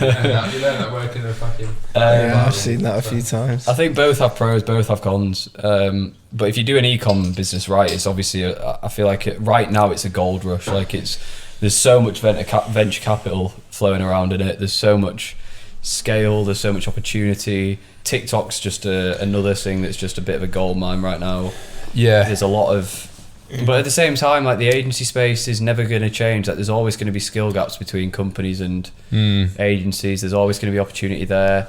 there's plenty of agencies that have sold for the same amount of as e-com companies. You just don't hear about as much. 'Cause it's not as sexy. Yeah, as a that's business. true. I feel like, I don't know, the thing I like about the agency space is obviously it's like high ticket e-com. It's like a high ticket subscription e-com business. Yeah, Because we get people that agree to pay like, 5-figure fees for 12 months, and they're like contractually obliged to that. Like, if you imagine you had a product on e-com business like that, that's a dream. it's very different, isn't it? Like, E-com's just more sexy, 100%. you know, the reason business. I've never done an agency, even though, like, fucking, I think it's way more cash flow. Like, if you compare average to average, I'd say agency is more profitable. Yeah. That's just a fact. We have no costs. If you compare the average after we've agency been to the average paid. e-com brand. Yeah. Because, like, people we don't seem to do it, fucking forget. Running an e-com brand, I actually had a call with some guy It's hard. that messaged me on DM. I just got on a fucking call with him because he's DM'd me loads of times, and he was doing sick numbers drop shipping. He was talking about these massive margins he's doing. Anyway, we got into and I just said, mate, like, brands make 10% net profit. That's it, like, tops. That's the benchmark. If like, at scale, even in terms at of like massive scale, a business like Gymshark, which everyone fucking creams over. If you go on their company's house, you fucking see their margins. It's like 8%. But they make 8%. Which, by the way, is mad on 500 mil. Yeah, yeah. Whereas agencies, what, 50-60% net profit? 40-50, Yeah, so thereabouts. We could get it to 60. You probably could get it bigger. Easily. It's where we prioritize a lot about like team experience. Like we try and prioritize like our employees' happiness as a big thing. So we there's e-com is more sexy as a business. Like it is. Do you know what it is for me? And like, I just feel like I couldn't run. It's me personally, not everyone. I couldn't run an agency because I'd be so annoyed that it's not my brand. Yeah. Even because I've always been like, in my head, a brand guy. Even, which is probably why I've fucking had so many brands but never stuck with one. I'm sticking with this one, by the way. But yeah, I don't know. Yeah, but do you not think you could run a branding agency? I think you could run a probably, branding agency, 100%. Like if you had people who came and I'm consulted fucking with good you. at branding. Like that's I think where I get excited by. I've always been a front end person. Like I started designing logos. That's how it fucking started. Any of this shit. Then I was like, oh, how do I make money? Sell t-shirts and put a logo on them. And then you gradually figure it out. But yeah, I don't know. Maybe. Could you not envision yourself charging 5k to some random company to brand them? Nah, I don't know what it is. I just have this vision that I'm going to build this disgraceful brand, which is this one. Yeah, it's going to be. It has to be this one. So many fucking things point to this next one being like the one. Yeah, I actually feel that. I do as well. I think I think you've got. It's been a long fucking journey, by the way. You've got the perfect intersection of knowledge, timing in terms of the market. You're probably early, and also pain from everything going so wrong before. Which, like, so much experience. I think I tweeted the other day. Fucking had a glass of wine now, so we're starting to get a bit gassed. And I honestly feel this, like, what did I say? I said something along the lines of like, when you make a load of money and then lose a load of money, and you're still as passionate about it as you were before, that's pretty fucking dangerous. Yeah, like that's the hard honestly, work that you've found and you've got the goal. Yeah, no, like I feel passionate about that though, because it's like I would genuinely say this, and I mean it. And you'll probably say the same thing about the stuff you do. Like, I would rather die than live a life not pursuing my potential and the shit I'm passionate about. I actually mean that from the core of my being. And a lot of people will say that's fucking like cringe bullshit or whatever. I think most people watching can probably relate to that. And I think if you don't feel that way, you shouldn't pursue something. You should pursue something else. Yeah, 100%, man. I think I was like secretly depressed at my job and my placement. I just didn't know.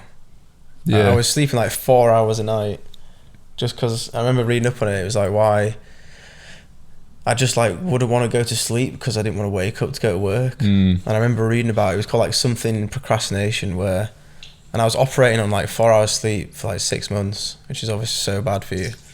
And it was literally because I didn't want to work. And like, imagine how many millions of people operate like that. Yeah, it's deep.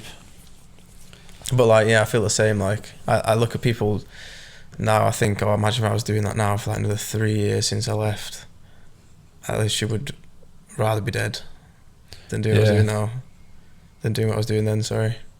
I think it comes down to people not having that experience breeds confidence thing. Like, or a reference point. Because like, even though I fucked the last business, so much confidence because everyone I know is crushing it in their own thing, and I've done it before twice. So it's like, of course I'll do it again. It's not. So I never even a shred of doubt. Proof of concept as well. It just takes time to physically do it. I think not having a reference point. I also think like not enough people. Like people think they need to be. They're going to be an expert in something in a very short time period. Whereas I feel like you need to put a lot of time. Like I don't think I'm even mildly an expert in agency, e-com. Like we've worked with probably 250 e-com businesses at this point. I still don't think I'm an expert in anything to do with e-com growth.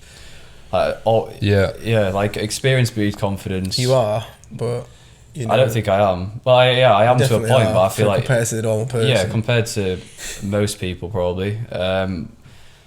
But I think you need to do. You've been brand building e-com for 5 years. Like 5 years is a good event horizon for like expertise in something, in my opinion. More, like think about how long. Think about if you years, refer it to a doctor. A doctor's a good extra. Like to like pull it back to someone who's a bit more traditional, but they have to train for like what 5-6 years before they become an expert, and they're even like, and even then they don't get to be like fully qualified. They have to go through another process of shadowing and stuff. Yeah, and it's like, why do you think? I feel like if people treated like online entrepreneurship as that kind of event horizon, like focus on making some cash so they can be self-sustaining, which isn't that hard. But then if you were seeking like real, like long-term output in terms of like big exits, it's like 5-year event horizon. Yeah, minimum. I still feel like I don't have reference points. Your reference point always shifts as well. Like I listen to some podcasts and there's some SaaS founders getting like fucking 10x multiples on a 10 mil business. Like the SaaS game, if you're in the e-com, episode 22, I honestly think if you're in the e-com space, like if you're in the e-com space, you should listen to more things from the tech space, because the tech space, we work with a couple of crypto companies who are doing like, have done Series A. They've got like funding to like 50 million funding. Yeah, and like whenever I work with them, it's like they're operating at such a higher level than e-com, even e-com. Like everything about them is like hyper optimized. Like they're so much more advanced, and that's where I take a lot of inspiration for. The money's nuts, isn't it? Yeah, like there's so much money in tech and SaaS. Went from 5k per month I'd spend to $1 million a month I'd spend in a month. You're running that now? We're about to, yeah. When it for one crypto, I hope their card didn't decline. yeah. Our problem is finding places to spend that money for crypto right now is a nightmare because everything's regulated. So yeah, tough. interesting. To do. Yeah, the venture capitalist money that's flowing in crypto and SaaS is just next level compared to e-com. It's a level above. So it's a good reference point of like, all right, so you've got some success in this space. Now there's levels to everything. And they're at the next level up. It's nuts. So we're discussing VC. So I wanted to flip the script on this podcast and ask you a bit of a question about like why you went down the funding route with Space to start with, and then that could segue us nicely into that new little venture. Yeah, So yeah, what led you to that? I guess you've obviously been a solo entrepreneur since like 2019. Like, yeah. Where did that? What pushed you down so that route? That was actually more strategic and intentional than maybe people assumed. I guess it was fundamentally for two reasons. Firstly, I mean, I could have funded it myself. I wouldn't have put probably as much money into it. Yeah. But I think the main reason I wanted to do that was because I think by the time we're recording this, by the time this comes out, episode 22, which is very relevant to this, will have come out, which is with Alex from Content Cow, who's now an investor in Space Goods after that fucking session on the pod. He's one of those next level SaaS guys as well. Yeah, exactly. Like, so go watch that episode if you've not watched it. But crazy level. How would I describe it? Yeah, I mean, I've done a bunch of things. I've done a load of brands over the past few years, like nearly 7 years. You include like the first ever shit, and that's just. I guess that's been. I feel like that's the end of my fucking very good in-depth like. Research better than any fucking MBA like in e-com and brand building. Yeah. But then I was like, well, I guess I'll go back to like the thinking with it. I knew I was leaving the other businesses, sold my shares in those, had the option to go work with the guys that bought those brands after everything went wrong and whatever, have a big fat salary and a bit of equity in a big group. I never wanted to do that because I wanted to be the founder and do something more creative. And then, I guess I'm giving the full fucking story now, but I'd always thought about the next business, because the second Neon started going wrong, I started to think, well, there'll be something next. And then I was like, well, it kind of come back to that ikigai. It has to be something that I'm interested in, something that potentially could be £1 billion brand, like genuinely. Yeah. And something that there is a growing market for. And then I was like, well, fuck. I mean, I've kind of touched on this briefly, but then I was interested in psychedelics, dabbled in them, blah, blah, blah, X, Y, Z. And then I was like, well, okay, psychedelics are illegal, but I don't think they will be forever. A bit like CBD and cannabis has kind of been more commercialized. I think you've always been into that mental well-being space as well. Yeah, you've always been one of those people who's voiced. Has been fucked. You've always been very transparent about it, though. Like, you're not someone who would bottle it up. Like, even knowing you at uni, you'd be very like. You'd always, like, if you were to be in a Europe's most transparent man. Yeah, you are. Yeah, even like you're obviously transparent on this podcast, but it comes through even in your private life. You'd message me or someone else about like how you were finding it rough in a flat on your own. Like, you've been very transparent about your mental health. So like, I feel like you're very like in tune with your own emotions. Oh, definitely. 100%. Yeah. So I guess to not ramble on like the actual product and niche itself, fucking dogs drinking, is I feel like it's in some way it's the perfect combination of market, founder, like creative element, etc., at the right time. But to come back to the funding logic is, I've always been fascinated, I've mentioned it before, like the difference between bedroom brands, brands that whatever do a few million in revenue, which there are lots of. Yeah. And I've built 2 of them in the past, and all my mates have built big ones, etc. These brands sell for, generally speaking, a multiple of EBITDA, maybe a 3x multiple, maybe a 5x multiple, and then you get these brands and stuff, not just brands, like fucking tech companies, like that, they IPO at a 50x revenue valuation, blah blah blah. And I always just thought, like, that shit is badass. Sent you one recently.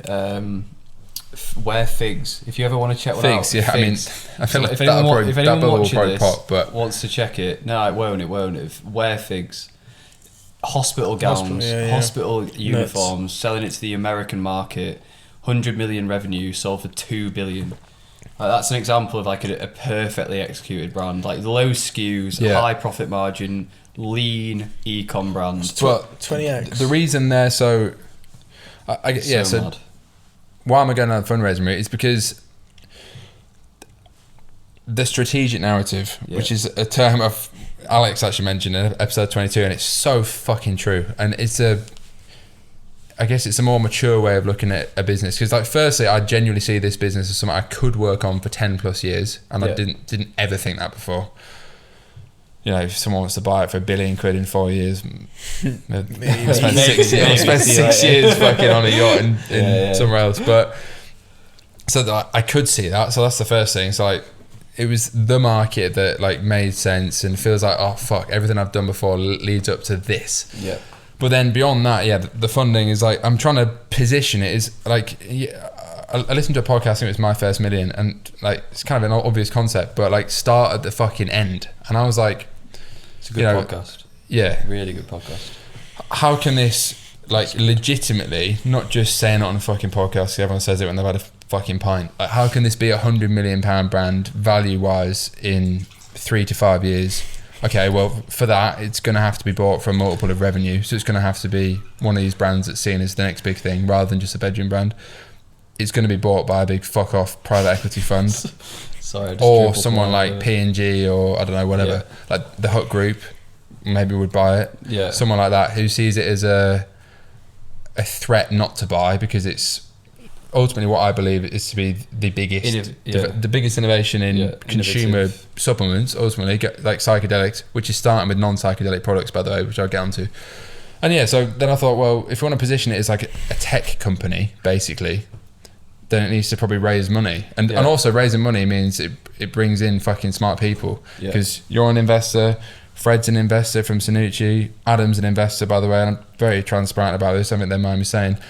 Jack, who's the founder of Wayflyer, which is now a fucking unicorn company, absolutely mental, is the largest investor. And I don't think he'd mind me saying that. Well, he let me put him in the pitch deck, so And then Alex, who came on last week, is also an investor.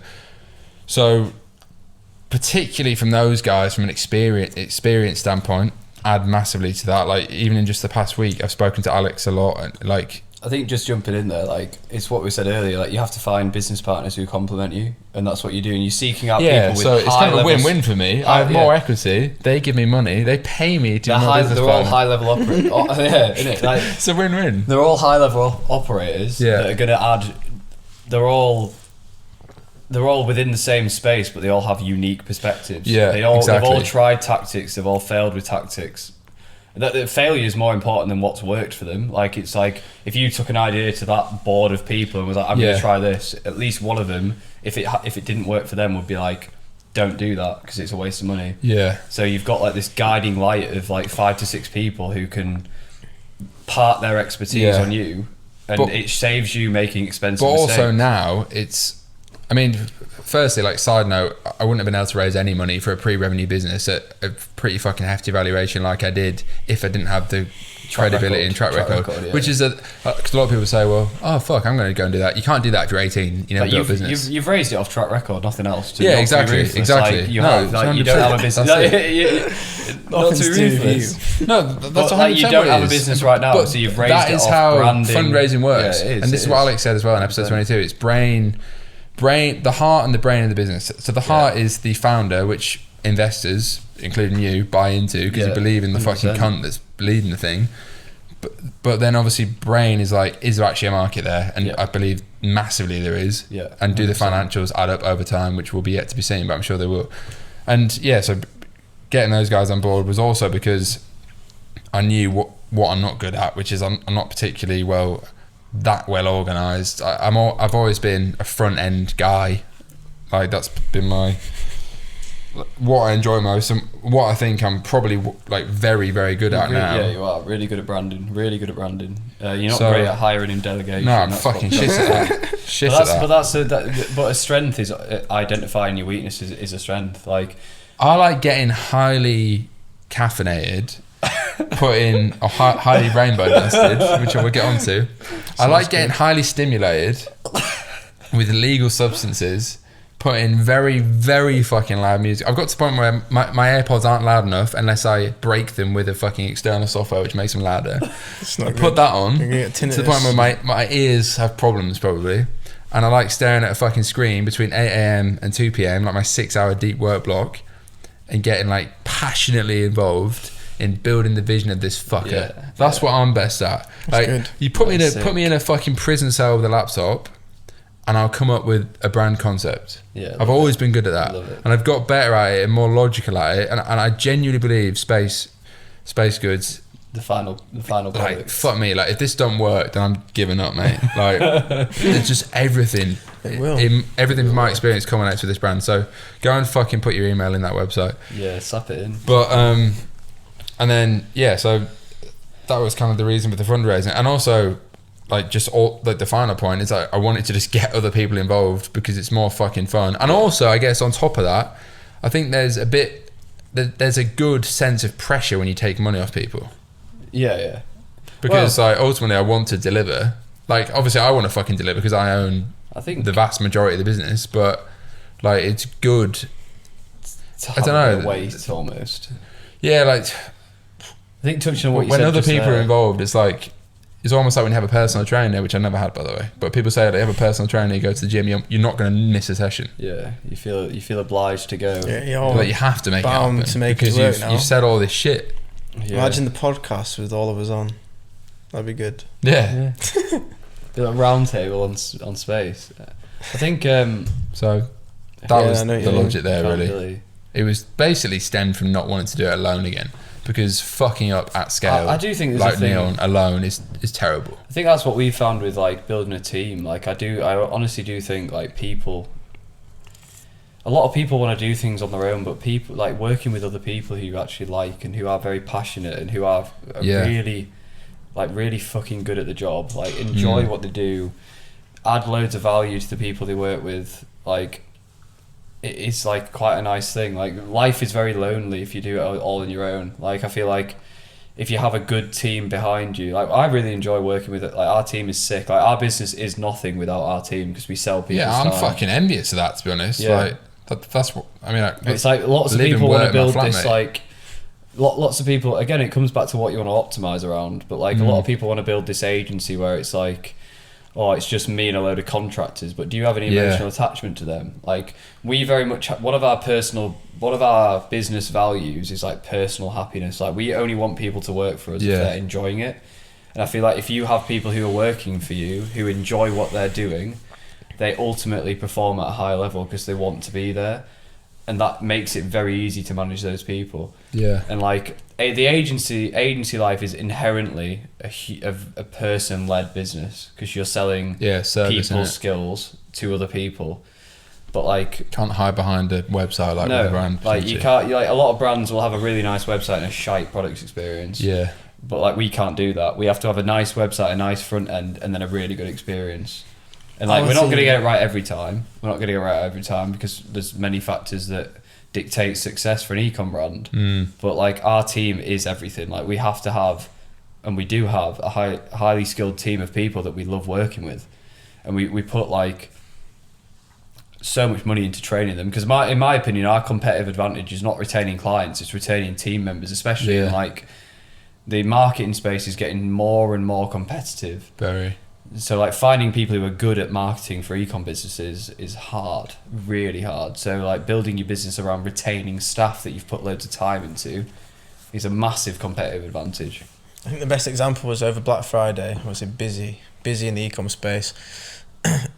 When I had the employee sort of catch up with everyone, they all mentioned, been a lot of work, a lot of demands from clients and stuff, but everyone was more than happy to do overtime. Yeah. We never had anybody like leaving because it was 5 o'clock or saying, I've worked an extra 2 hours, like, where's my extra pay? People are so bought into the vision and so bought into what we do because we try and really focus on employee happiness. They're like die-hard fans of the company. And people they'll go like the extra mile to make things work, and we don't have to ask them. We don't have to say like, can somebody like do some overtime and it will pay you double if you work this weekend. Like people will just do it.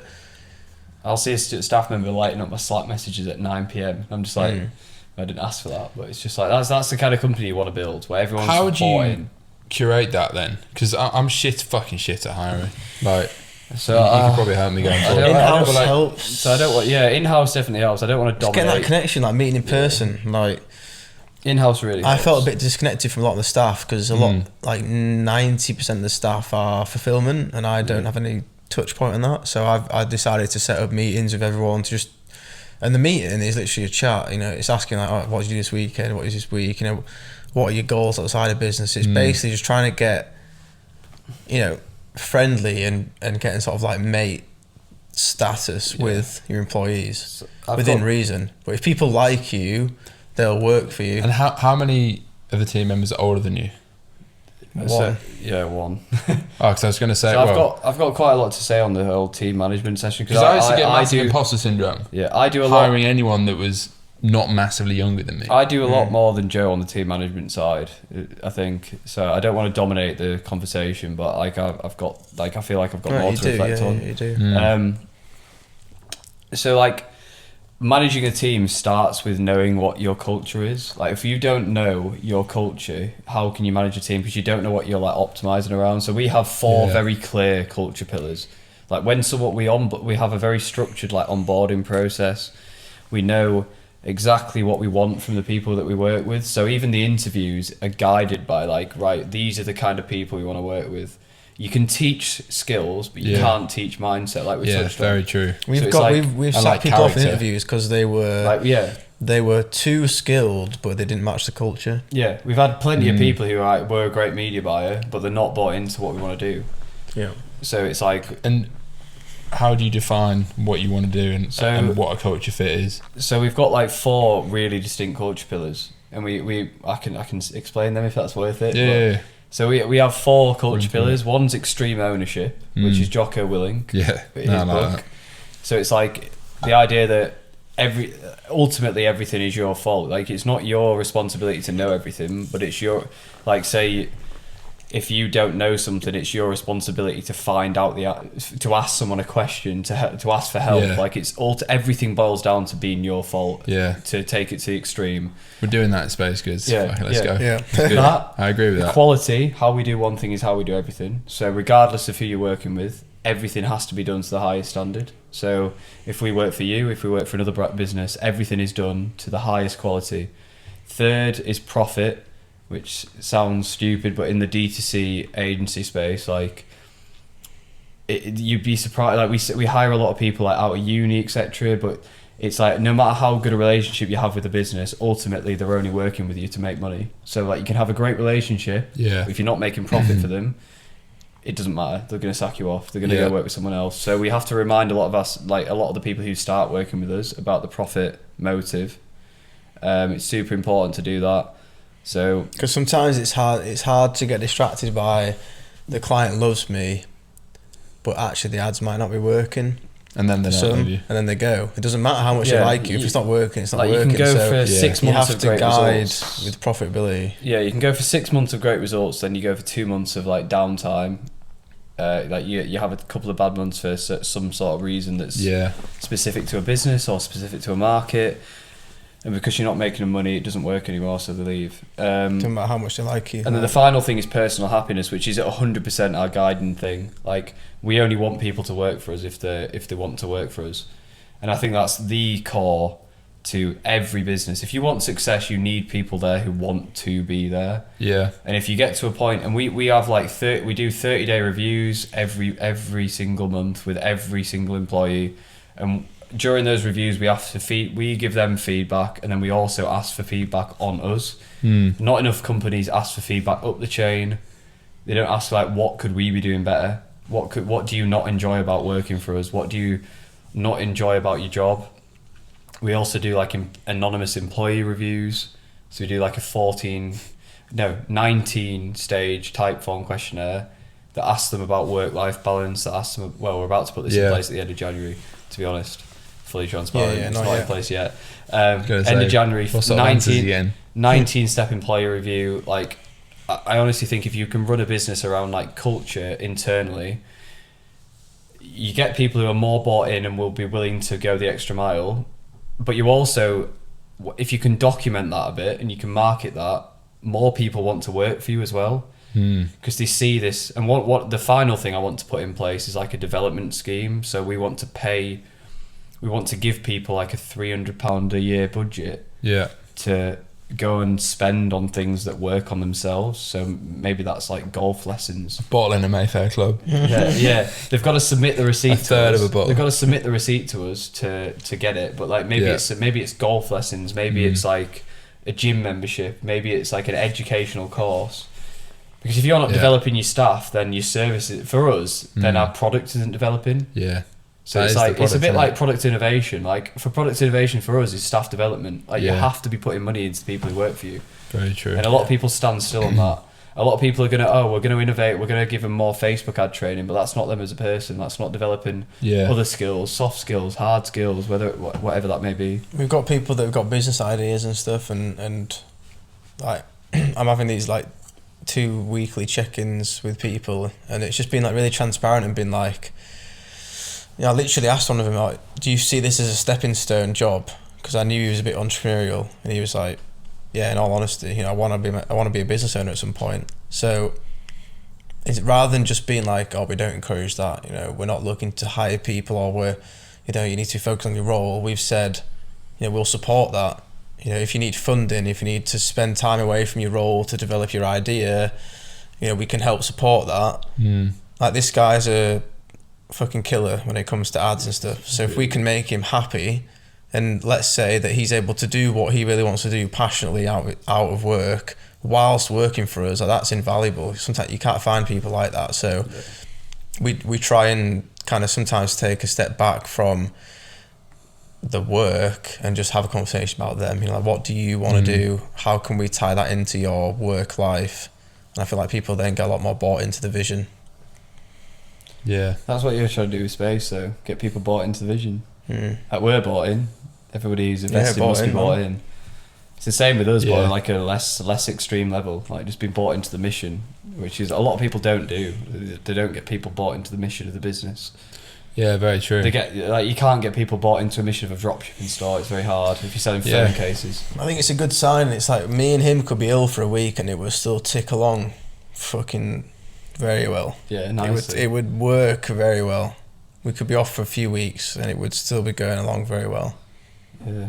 It's taken a while for us to get there, but we've built a solid team so that Yeah, fuck. it would I'm operate definitely not like very that. good at that shit. Like Yeah, hands off. even the other year, Yeah. last year, I guess it was more than a year ago. You used to take the piss saying like, you're fucking doing $1 million a month and you're fucking posting on Instagram. Like, what are you doing? Yeah, fuck yeah. That's delegation. We got a client- I used to laugh Delegation. about that and think like me and Fred hustling from that kitchen was probably more revenue per like Square meter. square meter of body space than like any other business ever in history. It's We're so doing hard. like 40 million a year combined run rate at one point with 2 dons in the kitchen.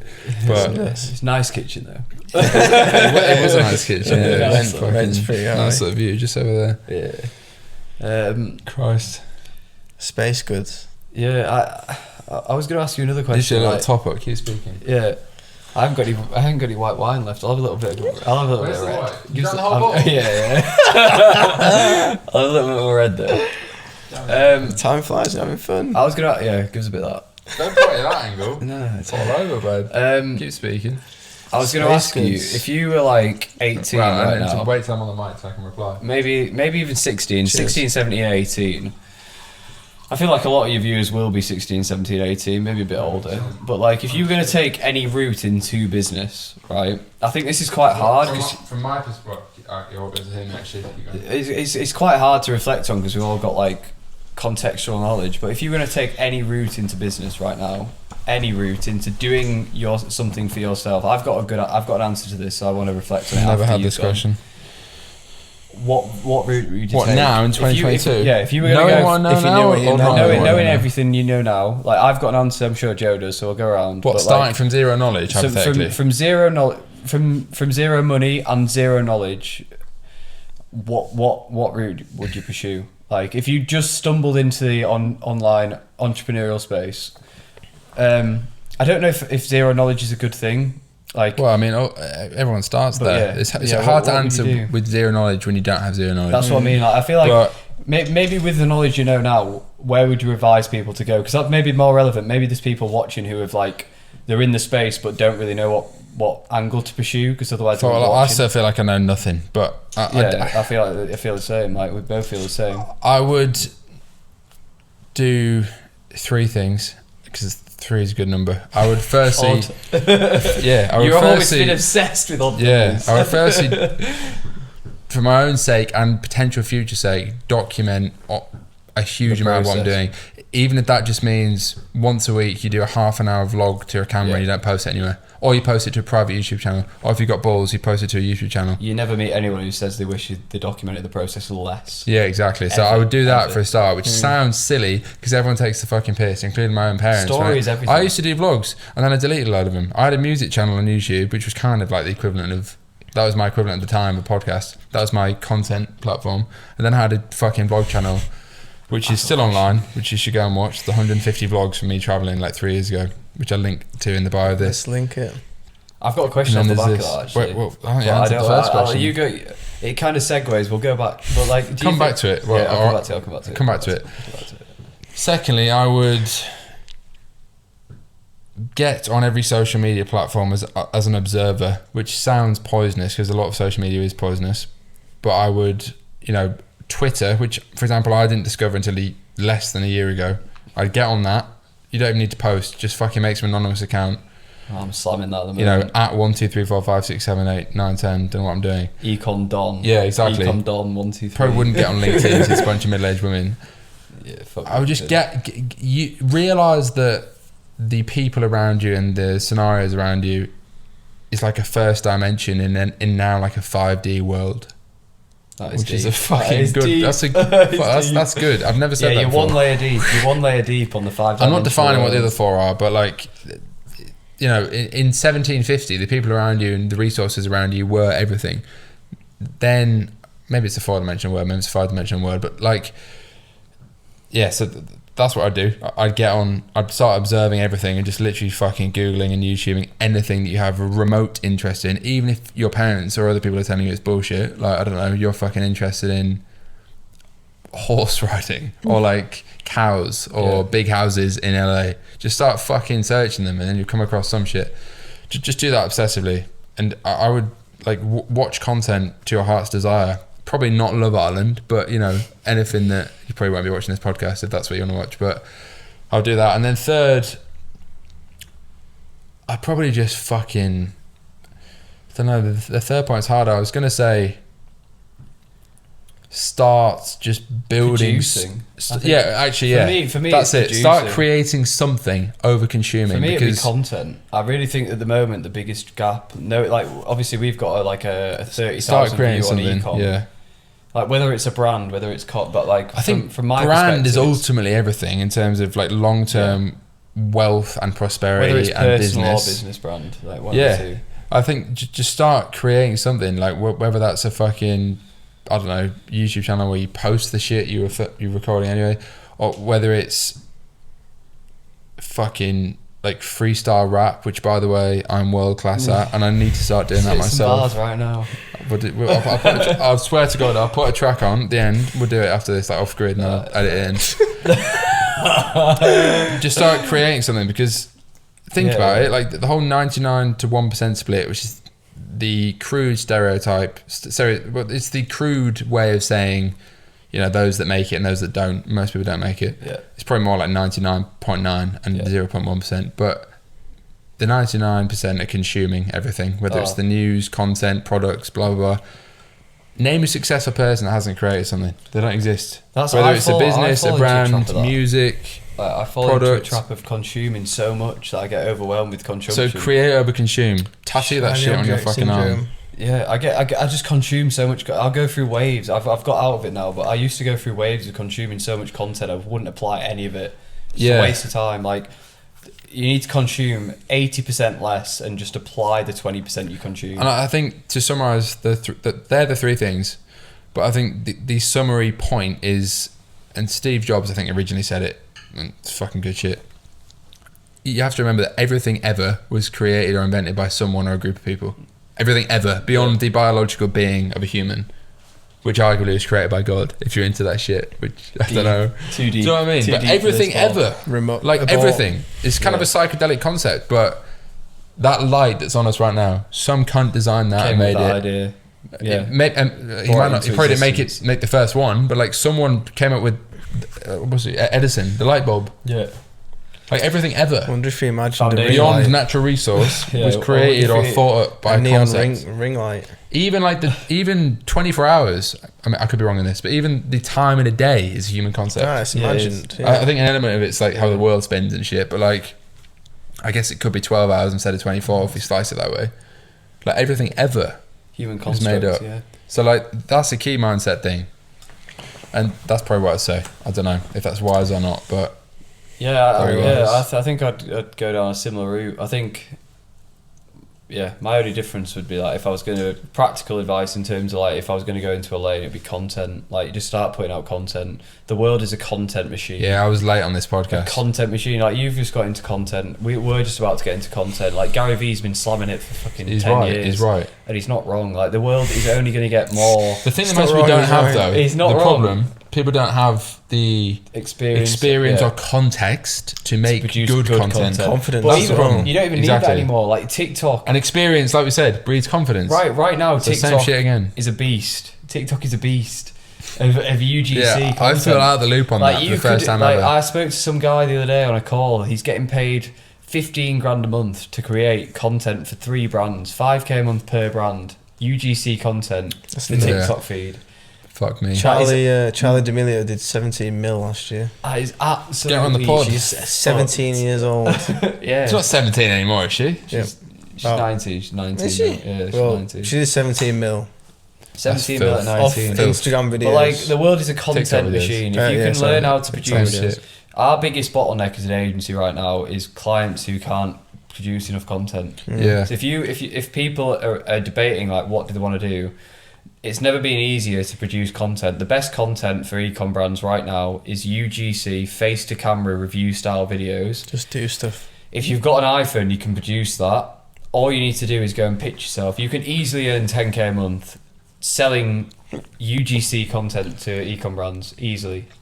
That's not. It's easier than it's ever been doing that ever. Still not doing it. I'd never do it. But if you're a confident person and you need to earn some money to get started, like that's the easiest way to do it.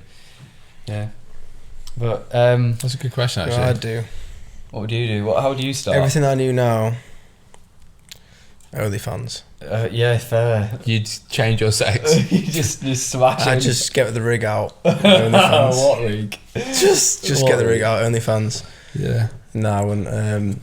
I'd do what I do now. I'd find someone who had the technical skills, i.e. replacement of you. Yeah. Because all I can do is talk to people and sell to people. Mm. So I'd Sell just ice to an Inuit, mate. I'd Yeah, exactly. sand to an Arab or something. I'd sit It's the same. sit and think, okay, what do people need? Let's find someone who can fulfill that need, and I will be the person that sells it. Yeah. That's how I'd go about it. Sales is a transferable skill. Very, very, very. You never get that is never going to lose. No matter what happens in the world, you're always going to have to Some sell of the something. best earners in any industry, salespeople. Yeah. But yeah, 100%. But a lot of the time, it's hard. It's inherent within people's personality to be able to sell. But one thing I've understood is that to be a good salesman, it's not the sales spiel and psychology and everything. It's a good salesman is someone who connects with people. So one of the people we hired was a friend, but I've known him for a while, and he's just, whenever I've been out with him, whenever I've met people with him, he's just like so personable. He's just so easily able to spark a relationship with people. That's all sales is. If people like you, they'll buy from you. Yeah. You don't have to learn like, you offer this and then you downsell and you offer a 50% off for one day only. Like that's secondary. The first part of it is just getting people to like you. Yeah. So mine's probably a bit different from your two. Yeah, you're in a different lane though. Yeah, that's valuable. Valuable for people watching, 100%. Right. I've got another question for you. Go on then. I like this flipping the script. I've got another question. Who, like, for both of you, who would you say is your, like, so I'll answer it as well because I've got an answer to the question. But like, who are your 3 biggest inspirations? So for me, it's always like finding. Like, I don't have 1 or 2 big inspirations. I always try and find an expert in certain lanes because I feel like each business owner is good at something, but not everything. Changes on a daily. So like I've got Andy Frisella for mindset, Sam Ovens for processes, and then Alex Mosey. You're way more agency-esque than me on this. Yeah. But who are your? Yeah, but it doesn't matter. Like, who are your inspirations? I don't know if I think about this enough. It could be wide ranging. Like, it could be personal, it could be business, it could be anything. Who really inspired well, I'm you? literally thinking about this on the spot. Yeah. Right now. I've been reading a lot about David Goggins. I think I was literally about to say that. He's a freak of nature. I've never mentioned him on the pod before. I have always had an affinity to he's a god. ridiculous physical tasks because I think that's where I got the entrepreneurialism from. Is like savageness in the fucking rowing boat. Oh dear. So like David Goggins fucking I think like a lot of creative excellence starts with the ability to fuck yourself up physically. He ran an Ironman with 2 broken shins. Like, a bit of me always. I always had this, and episode 13, which no one fucking liked, by the way, which was insane because these cunts are mad. They rowed the Atlantic. My mate rowed the Atlantic in a boat the size of a car for 7 weeks. Who the fuck does that? I think that's more badass than David Goggins. That's more badass. So I'm saving David Goggins, but maybe David Bruce, mate, there'll be who was on the podcast, is one of my biggest inspirations. I honestly think like there'll be more people who have earned 100 million in the world than could do that. Like, I honestly, he invited me to do it, and going a bit of a tangent. I'll come back to the other 2 people, but name me a harder thing. You rode the fucking Atlantic the Atlantic Ocean in a boat the size of a car. So please go and watch episode 13. I think it was 13. I think it was 13. I think that's harder than any No one watched value it because they were like, "Oh, it's not entrepreneurial." That is the most badass shit in the fucking world, man. That's what I was saying about earlier about foundational principles. That is a foundational principle. I will do this. I cannot be defeated. Like, exactly. I'm going to do it. That is why I brought those guys on. And a lot of people I feel like just saw past it and didn't give a fuck. Yeah. But yeah, I guess I said David Goggins, but people that do that sort of shit, because like I don't think anything entrepreneurial even comes close to like the basic physical biological function of I'm going to do I couldn't do that. X 100%. physical task. I don't have that in and no one else does it. I don't have that in Malacca. So that's the first. Isn't it? Fuck me, 2 more. Jesus Christ. Whilst you think, touching on that, there's a guy who went on the Rogan podcast. I can't remember his name. He's called something Cowboy, and he did like either 100 Ironmans. Yeah, no, it's 100 Ironmans, 100 days. Like that is disgrace. That is like 100, that's more than the Mid-Atlantic. 100 Ironmans in 100 days. My brother's doing an like, Ironman, that's one. and he's diabetic. But like, it's pretty badass. Yeah, that's still badass. But I couldn't do an Ironman. But like 100 Ironmans in 100 days. I want to do something. I think doing that is harder. You can do that. What can't you do? That is harder. It's an easier question. It's in the Netflix series with the guy who did like all the peaks. Yeah, in 8 13 months. peaks. Like, Yeah, no, I watched that. That's hard, but the 100 Ironmans in 100 days for me is harder than earning £1 billion, in my opinion. I would actually agree. I would say that is a harder challenge. If I had to choose one or get killed, I would rather try and earn £1 billion in like 50 years than try and do 100 Ironmans. Yeah, facts. What is that? What's that? 50 miles or something? It's a marathon running, I think, and then like a marathon on a bike. It's a marathon. It's a marathon, a Tour de France, and like a fucked up swim. I can't. It's like all 3 major things. How can you include a Tour de France as like a section? It's a section, yeah. The Tour de France is a section. You run at the end as well. So when you've done the swim and the Tour de France, you do a marathon. What is an Ironman? Mad. I have to answer your other bits of the question. The 2 other people, fuck me, I don't know, to be honest. I was just going to say David Goggins. We had a podcast on Monday. An Ironman is a 2.4 mile swim, a 112 mile bicycle ride, and a 26.2 mile run. Miles, not kilometres as well. That is 100 of them in 100 days. Is fucked. Ask me that the other question you mentioned. So I can't think of 2 other people. You've gave Goggins. I can't think of 2 more people. Goggins, so ask me like, something else.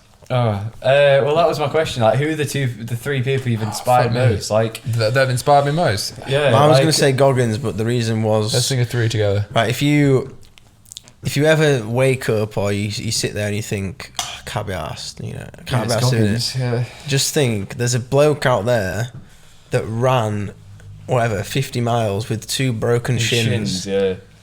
You shut up, mate. Yeah, do the work. Legit. Like he did, he tried and failed 2 or 3 times to do the most pull-ups in the world, and then he did 2,000 pull-ups in a single session.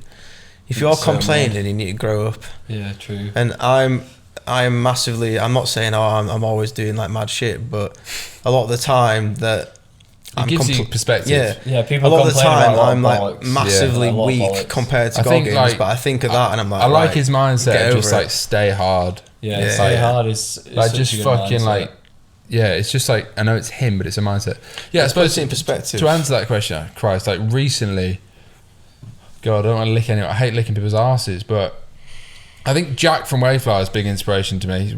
Yeah. Fuck it, if you're watching. He's fucking killing it. Shout out, like, because smashing it. I had a few drinks with him a few months ago when we got to know each other, and I said to him, how the fuck do you get to like a fucking unicorn fintech company? And like, it was literally like 18 months, I think, officially. Nuts. And he just told me the story, and like, you correct me if I'm wrong, like words to the effect of I was basically broke at like 29 and I'm 31. I'm fucking like, I don't know, very wealthy. So yeah, I think like I that's more relatable to me because it's not something he's a cool Don. Like he's not some fucking like Mark Zuckerberg freak lizard. Yeah. No, for real though. Like he goes out, loves a fucking send. Like had a bloody big send at my flat over there actually a few months ago. Trying to get him on the fucking podcast, but he won't reply to my WhatsApp. And he's also an investor in space, the biggest single investor in space. So I appreciate it. Harsh. Email list. So I think that's super inspirational because it's like local in the sense that I actually know him, and he's built something ridiculous. Yeah. And I don't see anything in him that isn't in a lot of other people if they just turned it on a little bit. Yeah. So like, because like people like Elon Musk, you think, oh fuck me, they're like biologically freaks. Yeah. And I think he is. Yeah. But like so Jack from Wayflower, I don't think he is. So I think that. Who's the third person? Mine's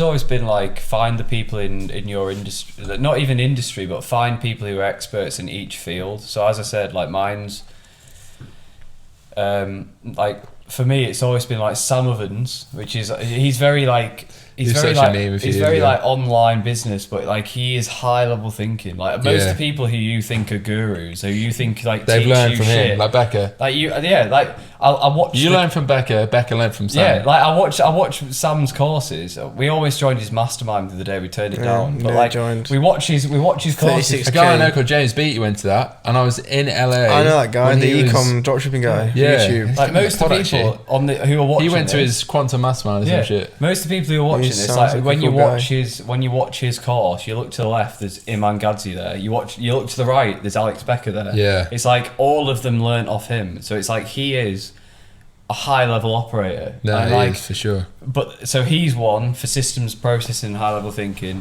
The other one is Alex Samosi. Nothing left. Alex Samosi's 32, just sold his business for 46.9? 46.9 million Yeah. at 32. That was Owns- Gym Launch. Yeah, That's what Gym I was- Launch. yeah, yeah. Owns another company called acquisition.com. It's a nice domain, that. 85 million a year. Everything his whole motto is like, I have nothing to sell you. He just gives away disgusting amounts of value. So those two for business, and then Andy Frisella. Andy Frisella's mindset, foundational. If you don't have the foundation, you can't add the business. So I listen to Andy Frisella's podcast, every single podcast that comes out, and then whenever What's I'm his looking new for one called? I haven't listened to his new one as much. to be honest. Real AF. Haven't listened to it as Real much AF. as the I've original. listened to every podcast. Like he's sick. If anyone's struggling with like motivate, like mindset, anything mindset, like if you, I honestly think you should listen from episode 1 to 100 at least. Yeah. And if you listen to them, it'll change your life. It'll honestly change your life. So Yeah. those are my three. All Alright, cool. You had one more question you mentioned earlier. What was my question? You tell me.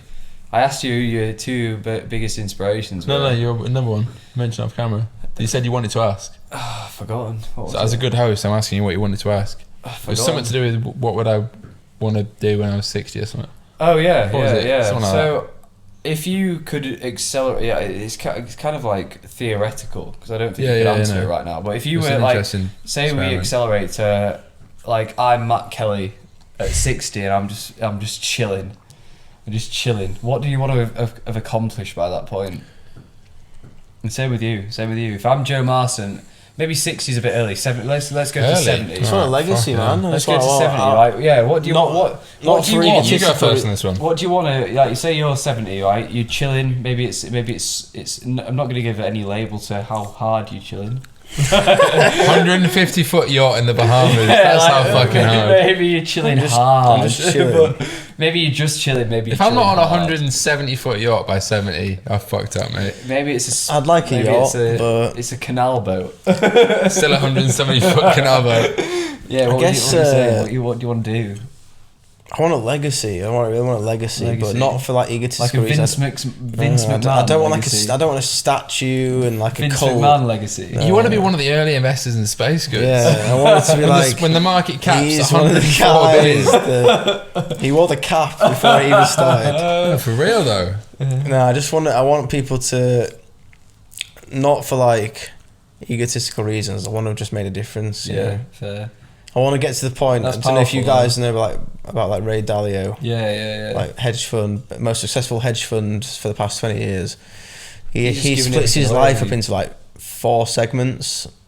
The second segment was like make as much fucking money as possible, get mad, successful.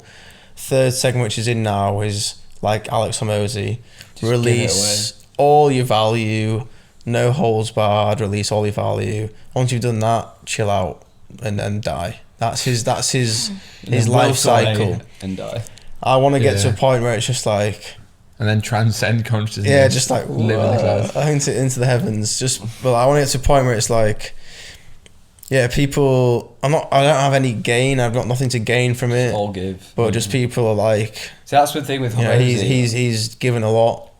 He's done a lot, but Yeah, he's but- given a lot, and that's why I appreciate him. Yeah, fair. Yeah, Ray Dalio is like even more than Hormozy because Hormozy's all I've got nothing to sell you. He has an acquisition company. But also like I I've do got a have sick, a little bit to sell like, you. come and buy some Just a from little me. bit here. Just it's just down here on the left. I've got a little bit to sell you. This is I like, know what you mean. I actually do have a tiny bit of something to sell you. I don't have anything. I'm I gonna swear. say I've got nothing, Yeah. So like he has an acquisitions company, so it's like he has nothing to sell you, but Yeah. low-key has something to sell you. Whereas Ray Dalio literally has nothing to sell Yeah. you. He should just not even accept Yeah, what anybody. about you? Like, what do you want to be at 70? Legacy, like long-term vision. Space goods. Maybe you're just absolutely shroomed. Genuinely, yeah, bro. You're shroomed out your mind. I've always brain in wanted a to build cage. something, Yeah. and the company is the vehicle for that. That I can make fuck you money from doing something that A, I love doing. Yeah. B, has a genuinely net positive impact on the world. Yeah. And I guess C, inspires the next generation to some extent, which maybe this podcast will be. I don't know. But like, it's honestly, hand on heart, I've always thought there's something a bit more than just make 10 million then fuck off to the casino. Because I know people that have made that sort of money and don't really do much now. Short-term fulfillment. And like, 100%. I don't know where it comes from. Like, I don't think I'm not an Elon Musk character. I don't think I'm going to fucking save the world. I'm not autistic enough. I am autistic to an extent, but not autistic enough. That's it. Yeah, it's sleeping in an office. Yeah, I guess an ideal life by 70 would be, I mean, you know, very hypothetically, but I think realistically, I made 500 million quid from maybe hypothetically building a brand that I made 100 from, started a fund positioned in the mental wellness e-commerce space that I was passionate about called rainbow.com. I saw that domain, by the way, for sale for 4 million quid the other day. 4 mil. So I like rainbow.com as a group name. You saw it or you sold it? No, I saw it I was gonna online, say, GoDaddy. As if you I sold like it that for as a 4 mil, group so- name. Look at I the see boss. like rainbow.com as like my version of the Hut group, right? I like and then it. Rainbow goes public at a fucking $7 billion fair. valuation. I still have a little 5% cut. Something like that. On a yacht in the Yeah, Bahamas. and then chilling. I don't know. I built a disgusting family with like 17 kids, all this shit. But that's very long term. The things I think about are probably pre-30, Yeah. being recently 26, it's the which I same feel as- old. Same as us too. But like, I genuinely believe, fucking everyone floats their own horn, like whatever. But I would be disappointed if I hadn't built a company worth 50 to 100 mil by 30. Yeah. 4 years is a Based on long time. the things I've done, the people I know, and the trajectory that I believe I'm on now. Neon Beach would have been that if you'd done it in a better way. 100%. Neon Beach had. Yeah, it still haunts me. You could have dominated that market because everyone got into it. I created that market. Yeah, you did. You invented the market. If you'd done it better, everybody else would have come 6 months late to the party, and you'd absolutely destroyed them on margins. It got space goods. It's alright. But like, it doesn't matter. Yeah. Like, But you've got I do 4 years. genuinely believe Yeah. that this fucker, like, cause the reason I like this as well, the whole aesthetic takes bits from my past brands. It's almost like a fucking rebirth. Yeah. It's like, I noticed it. Reincarnation. yeah, no, it actually is though. Like, Yeah. that's what it feels like. So like, when it goes live, which by the way, fucking sign up on the website. I'm dead serious. Announced the Yeah, giveaway. The aesthetic is takes from Neon, takes from the other shit I've done, and yeah, like I've done the whole brand and shit. These guys will be running the marketing. Yeah. Big up. Which, yeah, it's partly because you've done my shit in the past, and Yeah. we'll put a link to fucking Soar with us in the bio. Hopefully there's some juicy referrals, but and also, yeah, because I think that was quite an interesting concept, because obviously you put money into a brand, and then I want you to run the fucking media buying for. Because I We're all think in. having skin in the game is an interesting idea. Yeah, definitely. Because most agencies and brands don't do that. We've wanted an e-com brand. And it also gives you For More ages. clout. an actual ownership stake in a brand, We which I wanna do- genuinely think will be a 9-figure brand Yeah. for sure. Obviously, if you're there's I wouldn't start it with us. There's a couple of there's one e-com agency I can think who owns 2 brands, and it's obviously if you can go to a brand owner and be like, oh, this is my brand. Yeah. It's like obviously they're gonna trust you so much more. Right, so much shit discussed. We're on to some fucking yellow wine, which Max van der Linden, by the way, I've said his name now. Max. Well, Max sent me a fucking case of like 12 wines from his family vineyard in Italy, going through the yellow shit, which isn't as good as the red and white, but it's good. I don't know. I kind of like it. I quite like it. It's pretty It's kinda fine. like cider. Big up Max. A final question I ask to every guest, and I feel like I'd be a decent answer on this, is if you could give advice to yourself when you started doing what you are doing, which I guess for you was like 3 years ago, less, what would it be? Because a lot of people watching agencies is a massive thing. Yeah. Like specific to that, what advice would you give? And actually, well, specific to that, but also in life as well. It may be like 3 key points. Do you want me to go first? I'll go. Yeah, you go first. I think one guiding principle that we've had is perfectionism kills progress. Yeah, 100%. So don't dwell on trying to find the perfect business, the perfect idea. You'll spend months and months and months sitting there doing nothing if you try and do that. Just take action. You know, like we started off doing stuff without any idea of what would work, but you know, a massive part of entrepreneurship is getting confidence. You don't get confidence until you start trying to do stuff. So for me, it would just be find something that you remotely enjoy and just start doing it. And then you'll find the passion, you'll find the enjoyment as you get going. Yeah. Don't spend too much time dwelling on if it's perfect, because you can never truly perfect something until you've actually done it, is what I'd say. Yeah, so what do you say? Is this for agency space specific, or anyone in the business space? I guess it's agency first, and then more broadly maybe as well. Mine would be consume less, apply more. I feel like a lot of people, when they're first getting going, consume too much and don't do enough. Yeah. Like apply, like relentlessly take action. Get attached to doing boring stuff over and over again at the highest standard. Because that is, for me, what business is. Like, a lot of people glamorize it, but like it honestly is like doing the boring shit over and over again to the highest standard that gets you somewhere. Whether that's building a brand, whether that's building an agency. It's not that sexy. Everyone thinks that it's like beautiful. It's like this like crazy experience, but it's like attaching yourself and being willing to do the same tasks to the highest standard over and over again. I think that is one element. Then I think it's the other thing for me is just getting your mindset right, finding the right source of information to train your mind, and for me it's listening to Andy Frisella. Like, I always think that is big. I'm gonna plug him. You'd plug him as well, surely. Like, for sure. He changed my life. Forgot. Like, that was the shit I listened to first.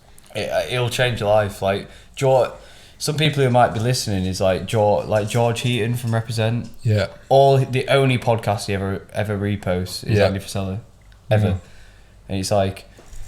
He's not the only. He's a bit like David Goggins. He's not the only person who thinks like that, but it's just a great source of high level content. He's a billionaire. He's got 2 million followers. He's also a regular guy. Yeah, he got stabbed in the face at 21. He was a nobody. He got stabbed in the face. He thought he was going to die, and now he's a billionaire. It's like if he can do it, anyone can do it. It's the main thing. It's a relatable thing. It's good. Yeah. Hope everyone's enjoyed the episode. Yeah, look, I thought we've probably gone forever. This is a fucking long episode. Fair, we could always go on forever. I'd do a part 2. Hopefully, part 2. I want to interview you. Well, want to interview I think that would probably be good, because there's a lot of stuff that we opened up, like nostalgia wise. I was like, I thought we haven't actually spoke about this on this pod. It'd be great to interview you. I think we need me, maybe from your uni days, and maybe one of your London mates from your current days, and it'd be great to give all the people who are watching a bit of a full journey on you. Yeah, because it wasn't just fucking Neon Beach. It was years and years and years before that. So yeah, exactly. But which bits of which we touched on now. But yeah, in summary, I hope you enjoyed the fucking episode. Go and put your email into Space Goods. If you don't, I'll be pissed off. It's in the bio. Subscribe to the channel, obviously share it, etc, etc. We're actually growing fairly quick, like 3k subs in 4 months roughly. It's pretty big. We're getting to 50k in a year. I've said that. So if you don't do that, fuck, what's going on? Yeah, we've got a load of dirty episodes coming. What's that? Do a Space Goods giveaway. Space Goods giveaway. Tune into the next episode and you'll get a Space Goods giveaway. Yeah. Do we do that on the next episode? Yeah. Just build the hype. Build the hype. Supply of Space Just Goods. put your fucking email in. Like, there's some good shit coming. It takes you 2 seconds. The link's in the bio. Spacegoods.co. Trust me. Yeah, this brand's gonna be filth. Like, it's gonna be next level. It's the D2C brand to be following right now. So I'm just saying. Can we shamelessly plug? Yeah, shameless plug. And then subscribe, like this shit. Stick around for the next one. Plenty more coming from the Midnight Pod. Hope you enjoyed, and thanks for watching.